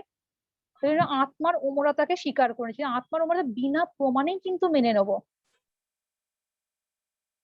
আমাদের এক জীবনে আংশিক ভাবে লাভ করছি, কিন্তু পরিপূর্ণভাবে লাভ করার জন্য এই জীবনের পর অন্য জীবন, দেখো অনন্ত জীবন স্বীকার করে নেবো। সেটাকেই বলা হচ্ছে ইমমর্টালিটি অফ দা সোল। মানে দেহের বিনাশ ঘটলেও মানে আত্মার বিনাশটা হচ্ছে না, তাই তো? মানে আত্মাটা থেকে যাচ্ছে। আত্মাটা হ্যাঁ অবশ্যই ইমমর্টালিটি অফ দ্য সোল, সেটা তো আত্মার আমার এই জন্মের পর আবার জন্মগ্রহণ করছি। কেন জন্মগ্রহণ করছি? সেই যে নৈতিক যে আমি জীবনের জন্য যে কৃচ্ছ্রতা সাধন করছি, প্রচেষ্টা সাধনার দ্বারা, সেটা কিন্তু আমি এক জীবনেই লাভ করছি, এক জীবনে কিন্তু পাই না। তার জন্য অনন্ত জীবন স্বীকার করে তবেই পরিপূর্ণ নৈতিকতাটা কিন্তু পাবো। মানে যে আদর্শ নৈতিকতার জন্য তুমি যে প্রচেষ্টা করছো, আমি কিন্তু এই এক জীবনে কিন্তু পরিপূর্ণভাবে লাভ করতে পারি না। এই জীবনে আংশিকভাবে লাভ করলাম, পরের জীবনে আংশিকভাবে লাভ করলাম, এইভাবে বহু জন্মকে স্বীকার করছি, তবে তার পরিপূর্ণতাটা লাভ করতে পারবো। এই জন্য ইমমর্টালিটি অফ দা সোলকেও স্বীকার করে নিচ্ছে স্বীকার্য সত্য হিসাবে। এটা বুঝতে পেরেছো আত্মার অমরতা বলতে কি বোঝানো হচ্ছে? যে আত্মাটা অবশ্যই আত্মাটা তো ওই আত্মার অমরতাকে স্বীকার করা হচ্ছে, কারণ নৈতিক জীবনের যে আংশিকভাবে লাভ করছি তার পরিপূর্ণতা পাওয়ার জন্য। এরপর আসে ঈশ্বরের অস্তিত্ব। আমাদের নৈতিক জীবনে সদাচার বা সদাচরণের একমাত্র লক্ষ্য হলো এই সদাচরণের সঙ্গে আনন্দের হ্যাপিনেস যোগ থাকতে হয়। সদাচার ভার্চুয়াল হ্যাপিনেসের সঙ্গে যোগ থাকতে হয়, তবেই কিন্তু নৈতিক জীবনে পরিপূর্ণতা পেতে পারি। যদি শুধু সদাচার রয়েছে কিন্তু হ্যাপিনেস যদি না থাকে, কিন্তু নৈতিক জীবনে কিন্তু পরিপূর্ণ হতে পারে না। আমরা কিন্তু দেখো আত্মার অমরতা পড়তে গিয়ে নৈতিকতার যে পরিপূর্ণতা পেলাম, কিন্তু নৈতিক পরিপূর্ণতার ক্ষেত্রে যে সদাচার, সদাচারের সাথে হ্যাপিনেস যোগ থাকলে তবে কিন্তু নৈতিকতার পরিপূর্ণ হতে পারে, নৈতিক জীবন পরিপূর্ণ হতে পারে। আর যদি সদাচারের সঙ্গে যদি হ্যাপিনেস বা আনন্দ যদি যুক্ত না থাকে, কিন্তু কখনো পরিপূর্ণ হতে পারে না, নৈতিক জীবনটা পরিপূর্ণ হতে পারে না। তাহলে এই সদাচার কর্মকর্তার উপর যে নির্ভর করছে সদাচারটা, কিন্তু আনন্দটা কর্মকর্তার উপর নির্ভর করে না। তার জন্য কাকে স্বীকার করতে হবে? ঈশ্বরকে। যে সদাচারের সাথে এই যে আনন্দটা, আনন্দটা কিন্তু কর্মকর্তার কাছ থেকে পাচ্ছি না, এই আনন্দটার সঙ্গে সদাচারে যুক্ত করার জন্য এটা কিন্তু ঈশ্বরকে স্বীকার করতে হচ্ছে। সেই আনন্দের সঙ্গে সদাচারের যোগ সাধনটা কে করছে? ঈশ্বর। তাহলে ঈশ্বরের অস্তিত্বকে স্বীকার করতে হচ্ছে। মানে এ জীবনে না হলেও অন্য এক জীবনে মানে আনন্দ দান করছে কি? ঈশ্বর সচ্চরিত্রের যে মর্যাদা রক্ষা করছে। তাহলে ঈশ্বরের অস্তিত্ব কেন স্বীকার করলে? যে সদাচারের সাথে যে আনন্দের যোগ সাধনটা কিন্তু ঈশ্বর করছে। শুধু সদাচার থাকলে কিন্তু নৈতিক জীবনে আমরা পরিপূর্ণতা পেতে পারি না। আর এই সদাচারটা কিন্তু কর্মকর্তার কাছ থেকে পেতে পারি, কিন্তু আনন্দটা কর্মকর্তার কাছ থেকে পেতে পারি না। সেটা ঈশ্বর কিন্তু এই আনন্দের সাথে সদাচারের যোগ সাধনটা করছে। ধরো এই জন্মে সুখী না হয় পরের জন্মে যে পাবো, দুটোর মধ্যে সামঞ্জস্য করার জন্য পস্টুলেট করছে, মানে গডের অস্তিত্বকে স্বীকার করছে। আমি এই জন্মে সুখী হতে পারি, কিন্তু পরের জন্মে তো সুখী হতে পারবো, হ্যাপিনেস থাকতে পারবো। তার সামঞ্জস্যটা কে করছে? ঈশ্বর। সেখানে ঈশ্বরের অস্তিত্বকে স্বীকার করে নিচ্ছি। বুঝতে পেরেছো? আত্মার অমরতা বলতে কি বোঝানো হলো? ঈশ্বরের অস্তিত্ব বলতে কি বোঝানো হলো? এই দুটোকে কান্ট স্বীকার করেছে। হ্যাঁ, এই দুটোকে কান্ট স্বীকার করেছে, একদম।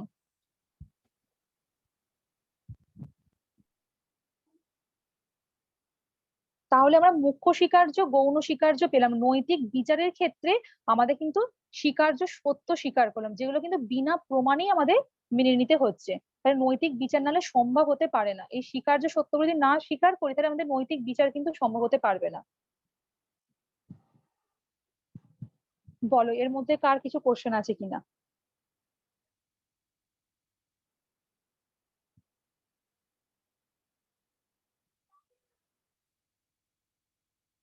সবাই বুঝতে পেরেছো?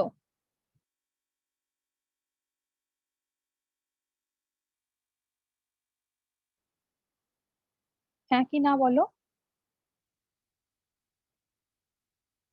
হ্যাঁ ম্যাম। কিছু ম্যাম, কোশ্চেন আছে কারো? হ্যাঁ বলো। ইমমর্টালিটি অফ দি সোলটা আরেকবার বলবেন? আচ্ছা, কি বললাম যে নৈতিক জীবনের জন্য যে আমরা যে অনেক প্রচেষ্টা সাধনা করি, সেই নৈতিক জীবনে পরিপূর্ণতা কি এক জীবনেই পাই? এক জীবনে পাই না, এই জীবনে আংশিক পেলাম, আবার পরের জন্মে। তাহলে এইভাবে অনন্ত জীবনকে স্বীকার করছি, তাহলে আত্মার অমরতাটাকে স্বীকার করছি। সেই নৈতিক জীবনে পরিপূর্ণতা লাভ করার জন্য। আবার এই নৈতিক জীবনে পরিপূর্ণ তখনই পাবো যখন মানে সদাচারের সাথে হ্যাপিনেস যুক্ত থাকবে। সেই হ্যাপিনেসটা যে যোগ করছে কি ঈশ্বরের অস্তিত্ব স্বীকার করা হচ্ছে।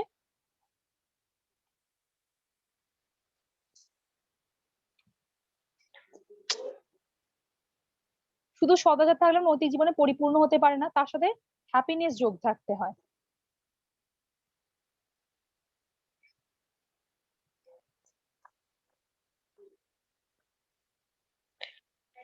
বুঝতে পেরেছো? আর এই দুটো কিন্তু পস্টুলেট কিন্তু কান স্বীকার করছে। আচ্ছা ম্যাম, ঈশ্বরের অস্তিত্বে কান্ট ঈশ্বরের মানে যেটা বলেছেন যে সদ্গুণের সঙ্গে হ্যাপিনেস কে মেলাতে হবে। হ্যাঁ মানে এই যে সদাচার তো নৈতিক জীবনে আমরা মানে সদাচারের লক্ষ্য, নৈতিক জীবনের লক্ষ্য কি? সদাচার। এবং সদাচারের সঙ্গে যদি আনন্দ যদি হ্যাপিনেস যুক্ত না থাকে তাহলে নৈতিক জীবন কিন্তু পরিপূর্ণ হতে পারে না। শুধু সদাচার হলে নৈতিক জীবন পরিপূর্ণ হতে পারে না, সব আনন্দ যোগ থাকতে হবে। কিন্তু যে কর্মকর্তা সে কিন্তু সদাচারটা তার উপর নির্ভর করছে, কিন্তু আনন্দটা কিন্তু কর্মকর্তার উপর নির্ভর করে না। তো তার জন্য ঈশ্বরের অস্তিত্বকে স্বীকার করতে হবে। হ্যাঁ ম্যাম।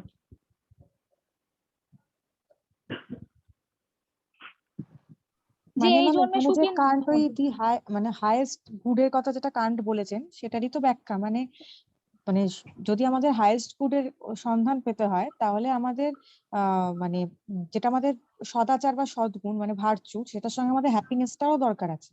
আর এই হ্যাপিনেসটার জন্যই আমাদের সামঞ্জস্যটা কে করছে? সে ঈশ্বরকে ঈশ্বরের দরকার অস্তিত্ব। আছে। হ্যাঁ, আর এই দুটো না হলে কিন্তু নৈতিক জীবনে পরিপূর্ণতা পেতে পারি না। মানে এই জন্মে আমি সুখী হলাম না, পরের জন্য যে পাবো, দুটোর মধ্যে সামঞ্জস্য কে করবে? সেই গডের অস্তিত্বকে স্বীকার করতে হবে সামঞ্জস্যটা করার জন্য।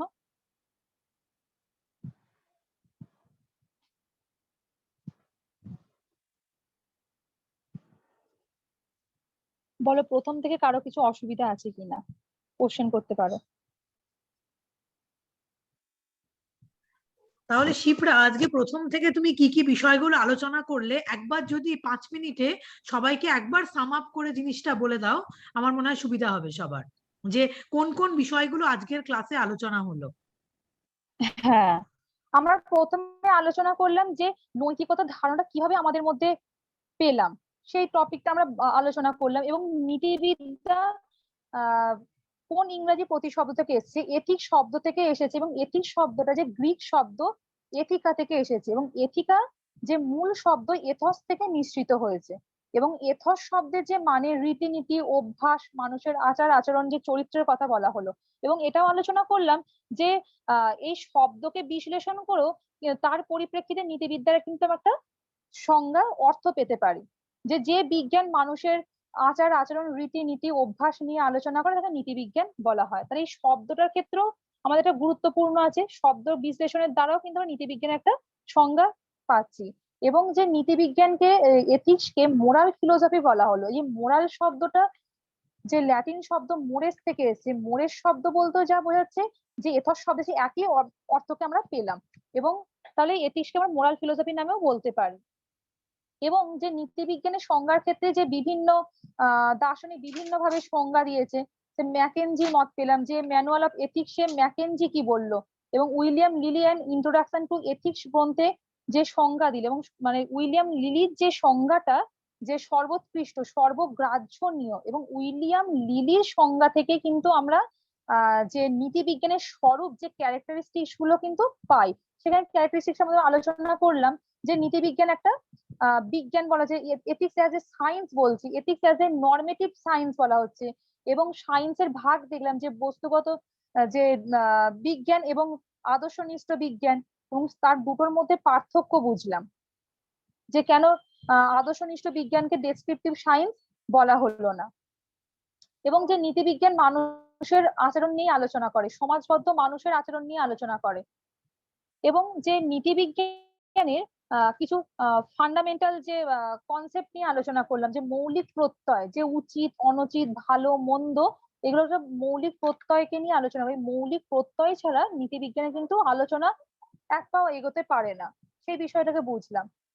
এবং যে আমরা যে নৈতিক বিচার করব, তার নৈতিক বিচার কোন কর্মকে অন্তর্ভুক্ত করব, সেক্ষেত্রে বলতে গিয়ে আমরা মোরাল অ্যাকশন, নন মোরাল অ্যাকশন, যেটা ভলেন্টারি অ্যাকশন, সেই বিষয়টাকে আমরা ডিটেলস আলোচনা করলাম। এবং এক কর্মের ক্ষেত্রে যে ঐচ্ছিক কর্ম এবং বাধ্যতাবোধের যে কর্ম পেলাম, এবং বাধ্যতাবোধের কর্মের ক্ষেত্রে যে নৈতিক বিবেচন প্রয়োগ করতে পারি না, সেই কর্মকে আমরা বলছি যে নীতি বহির্ভূত ক্রিয়া। আর যে ক্রিয়ার ক্ষেত্রে আমাদের ঐচ্ছিক বিষয় এবং যেটা নৈতিক বিবেচন প্রয়োগ করতে পারি, তাকে বলা হচ্ছে নৈতিক ক্রিয়া, মোরাল অ্যাকশন বলা হচ্ছে।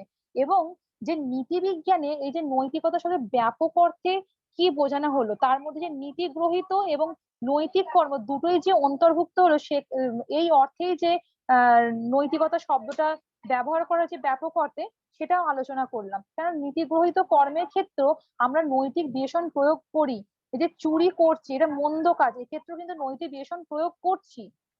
এবং যে সত্য কথা বলছি, ভালো কর্ম, সেক্ষেত্রে নৈতিক বিবেচন প্রয়োগ করছি। তাই নীতি গ্রহীত নৈতিক কর্ম দুটোই যে নৈতিক কর্মের মধ্যেই অন্তর্ভুক্ত, যেখানে দুটোই ইচ্ছার দ্বারাই করছি, এবং এটা স্বাধীনতার বিষয় আসছে। কিন্তু বাধ্যতাবোধের কর্মের ক্ষেত্রে কোনো কিন্তু ইচ্ছার বিষয় থাকে না, স্বাধীনতার বিষয় তো থাকে না। তারপর আমরা নৈতিক বিচারে এই যে কর্মের ভাগ বুঝলাম, তারপরে আমরা আলোচনা করলাম যে নৈতিক বিচার বলতে কি বুঝবো, এবং উইলিয়াম লিলি কোনো কাজের ভালো বলতে গেলে তার যে চারটে তাৎপর্য মাথায় রাখার কথা বলেছে, যে মূল্য, বাধ্যতাবোধ, নৈতিক উপযুক্ততা, বস্তুগত সত্যতা, এবং এই মোরাল জাজমেন্ট, যে মূল্যের যে বিচার করা হচ্ছে, তার সেক্ষেত্রে চারটি প্রশ্ন দেখা যায়, যে কে বিচার করছে, সাবজেক্ট, এবং বিচারের বিষয়বস্তু কি, এবং যে বিচারটা কোন নিয়মে করা হচ্ছে, এবং বিচার বৃত্তি, যে মোরাল ফ্যাকাল্টির কথা বলা হলো। এবং এখানে বিচারের বিষয়বস্তু কিন্তু ঐচ্ছিক বিষয়ের কথাই চলে এলো, এবং ঐচ্ছিক বিষয়ের ক্ষেত্রে তিনটে স্তর বুঝলাম, যে মানসিক স্তর, দৈহিক স্তর, এবং বাহ্যিক যে স্তর, ফলাফলের যে বিষয়টা আমরা পাচ্ছি। এবং এই যে নৈতিক বিচার যে করলাম, এবং নৈতিক বিচার করতে গেলে কিছু আমাদের স্বীকার্য সত্যকে স্বীকার করতে হয়, যেটা বিনা প্রমাণেই মেনে নিতে হয়। সে তার দ্বারাই কিন্তু বিষয়টা আমরা ব্যাখ্যা আলোচনা করতে পারি। এবং এক্ষেত্রে নৈতিক নীতিবিজ্ঞানেরও কিছু স্বীকার্য সত্য আছে, সেখানে মুখ্য স্বীকার্য, গৌণ স্বীকার্য। মুখ্য স্বীকার্যের ক্ষেত্রে আমরা তিনটে পেলাম, যে personality, reason, freedom of will পেলাম। যে পার্সোনালিটির ক্ষেত্রে কিছু ক্রাইটেরিয়া, যে বৈশিষ্ট্য পেলাম, যে self consciousness, self determination, self identity, এইগুলো যদি না থাকে, তার কাজের আমরা নৈতিক বিচার করতে পারবো না। আর রিজনের ক্ষেত্রে যার বিচার করার কোনো ক্ষমতা নেই, যে ভালো মন্দ ন্যায় অন্যায় কোনো বিচার করতেই পারে না ফলাফল সম্পর্কে, তার কাজেরও কিন্তু আমরা মোরাল জাজমেন্ট কিন্তু প্রয়োগ করতে পারবো না। তারপর আমরা ফ্রিডম অফ উইলের ক্ষেত্রে যদি ইচ্ছার স্বাধীনতা না থাকে, তো বাধ্যতাবোধের কর্মের ক্ষেত্রে চলে যাচ্ছে, সেক্ষেত্রে আমরা তো নৈতিক বিচার করতে পারবো না। আমরা তারপর গৌণ স্বীকার্য পেলাম, যে আত্মার অমরতা, তারপর ঈশ্বরের অস্তিত্ব, তাহলে আমরা টোটালটা যে নৈতিক বিচারের ক্ষেত্রে আমরা কোন কর্মের ক্ষেত্রে সেই বিষয়টা কর্ম বিষয়টা আলোচনা করলাম, প্লাস আমাদের স্বীকার্য সত্য পস্টুলেট গুলো নিয়ে আলোচনা করলাম, আর নীতিবিজ্ঞানের যে সংজ্ঞা এবং নীতিবিদ্যা কোন শব্দ থেকে এসেছে সেটা আমরা ডিটেলস ব্যাখ্যা করলাম, এবং কিভাবে আমাদের নীতিবিদ্যার ধারণাটা আমাদের মধ্যে এলো সেটাও আমরা আলোচনা করলাম আজকে। খুব সুন্দর আজকে আলোচনা করেছো শিপ্রা, আমিও ছিলাম, পুরো আলোচনাটা আমি শুনেছি। এবার শিপ্রার ভিডিওটা একটু অন করো শিপ্রা, তাহলে তোমাকে সবাই দেখুক, পরে অনেকে জয়েন করেছে যারা তোমাকে দেখতে পাইনি। হ্যাঁ ম্যাম।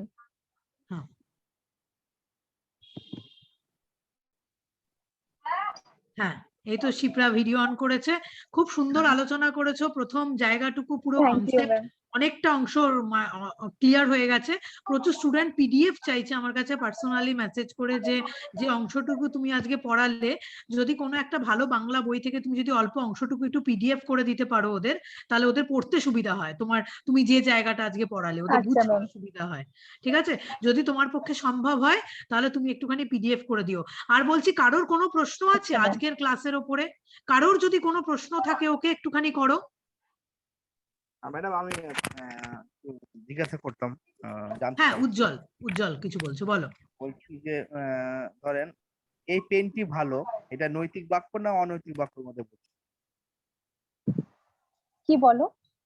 এই পেনটি ভালো,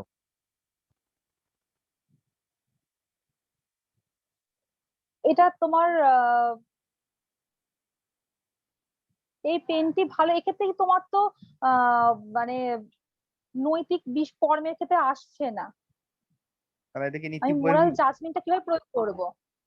নীতি বহির্ভূতের মধ্যে পড়ছে তাহলে এটা? হ্যাঁ, এই পেনটি ভালো, আমি কোনো কিছু ক্ষেত্রে ভালো, এটা কিন্তু সেটা মানে নৈতিক ক্রিয়ার মধ্যে ফেলতে পারো। যে ঐচ্ছিক বিষয়, যে তুমি সংজ্ঞাটাই দেখো, লক্ষ্য করো, তাহলে তুমি নিজেই বলতে পারো যে কোন বিষয়টা তুমি ভালো বলবে, কোনটা নৈতিক ক্রিয়ার মধ্যে তুমি ফেলতে পারবে। যে মানুষের আচরণ, যে চরিত্র সম্বন্ধে ভালো মন্দ, যে তার ঐচ্ছিক ক্রিয়ার ক্ষেত্রে বলছি, বা তার যে স্বাধীনতা থাকছে সেই ক্রিয়ার ক্ষেত্রে কিন্তু মোরাল জাজমেন্ট আমরা প্রয়োগ করতে পারি। ঠিক ঠিক। আরেকটা ম্যাডাম, মিথ্যা কথা বলা এই যে ভালো। তুমি যে স্বীকার্য সত্য হিসেবে তুমি দেখলে যে মুখ্য স্বীকার্য, যে personality, reason, freedom of will, সেক্ষেত্রে তুমি বলো। ম্যাডাম আরেকটা হচ্ছে মিথ্যা কথা বলা ভালো, এটা কোনটা? এটা নৈতিক কর্ম। কেন তুমি এতক্ষণ এটাই আলোচনা হলো, কারণ নীতি গ্রহিত কাজ, নীতি বিগড়িত, এক্ষেত্রে তুমি তো নৈতিক বিবেচন প্রয়োগ করছো, যেটা মন্দ কাজ, ভালো মন্দ, উচিত অনুচিত, ঠিক বেঠিক, এটা সবই তো নৈতিক বিবেচনের মধ্যেই পড়ছে। আমি মিথ্যা কথা বলতেও পারি, নাও বলতে পারি, সেটা ইচ্ছার মধ্যেই আসছে। আরেকটা ম্যাডাম, তোমার উত্তর ঠিক বা তোমার অ্যানসারটা ঠিক, এটা কি?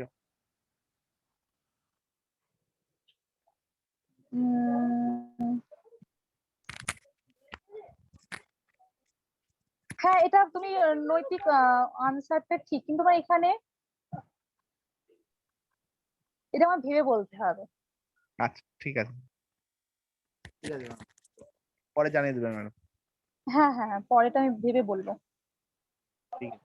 খুব সুন্দর ক্লাস হয়েছে আজকে শিপ্রা। এবার একটু রেস্ট নাও, প্রচুর প্রশ্নের উত্তর দিয়েছো, প্রচুর সুন্দরভাবে ক্লাসটা নিয়েছো।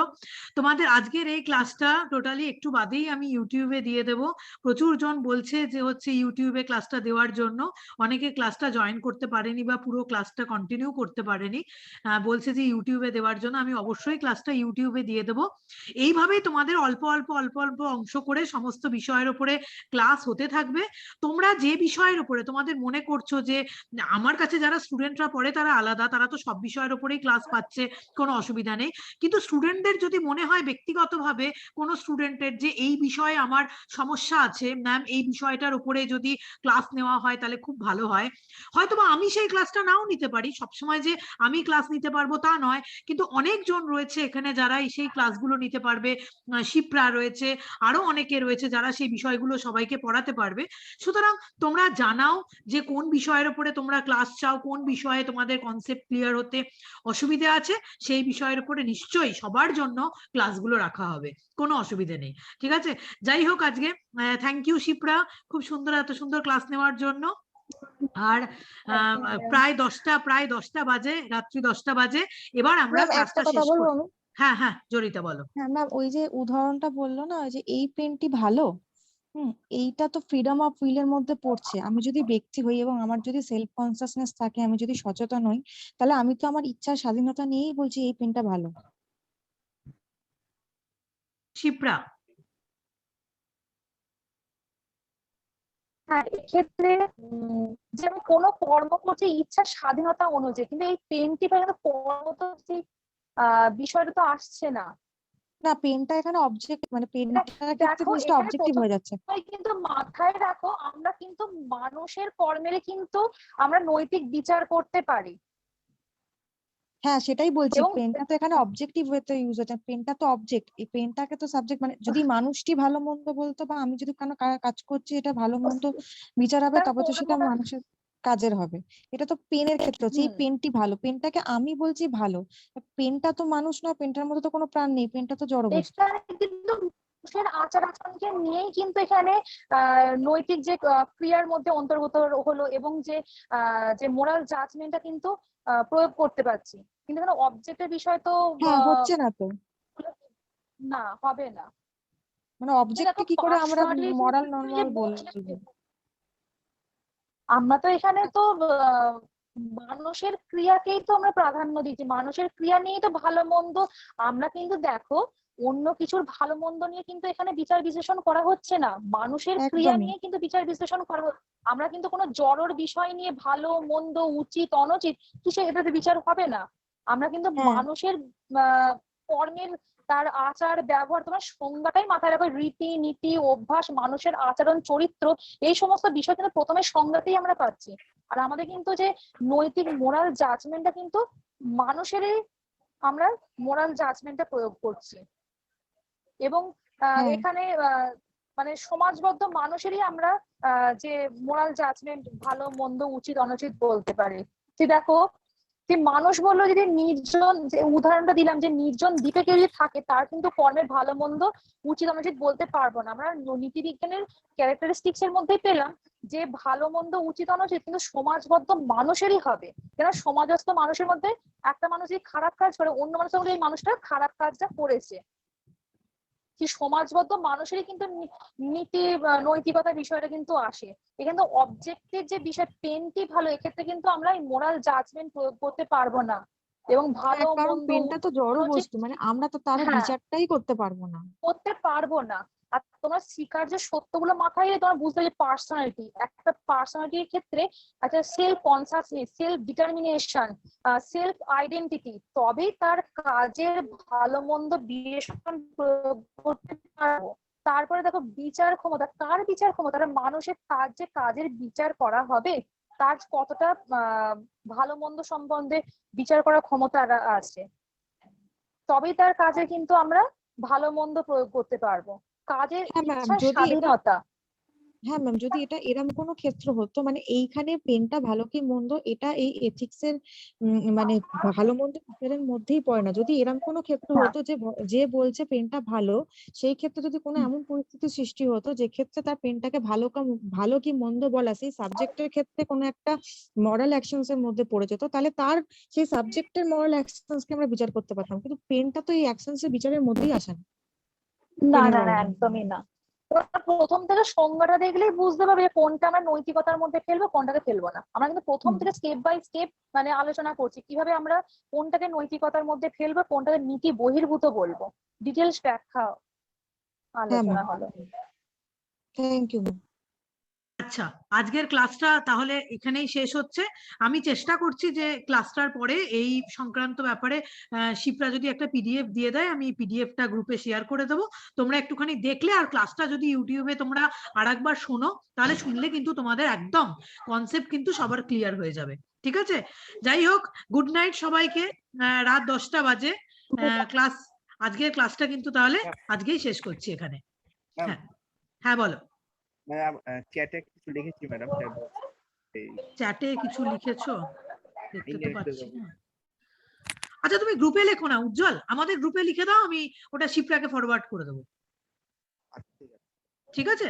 কোনো প্রশ্ন থাকলে আমাদের গ্রুপেই লিখে দাও, প্রশ্নটা আমি ওকে দিয়ে দিলে ও উত্তর করে দেবে, ও ভয়েস মেসেজে উত্তর করে দেবে, আমি উত্তরটা তোমাদের দিয়ে দেবো, কোনো অসুবিধা নেই।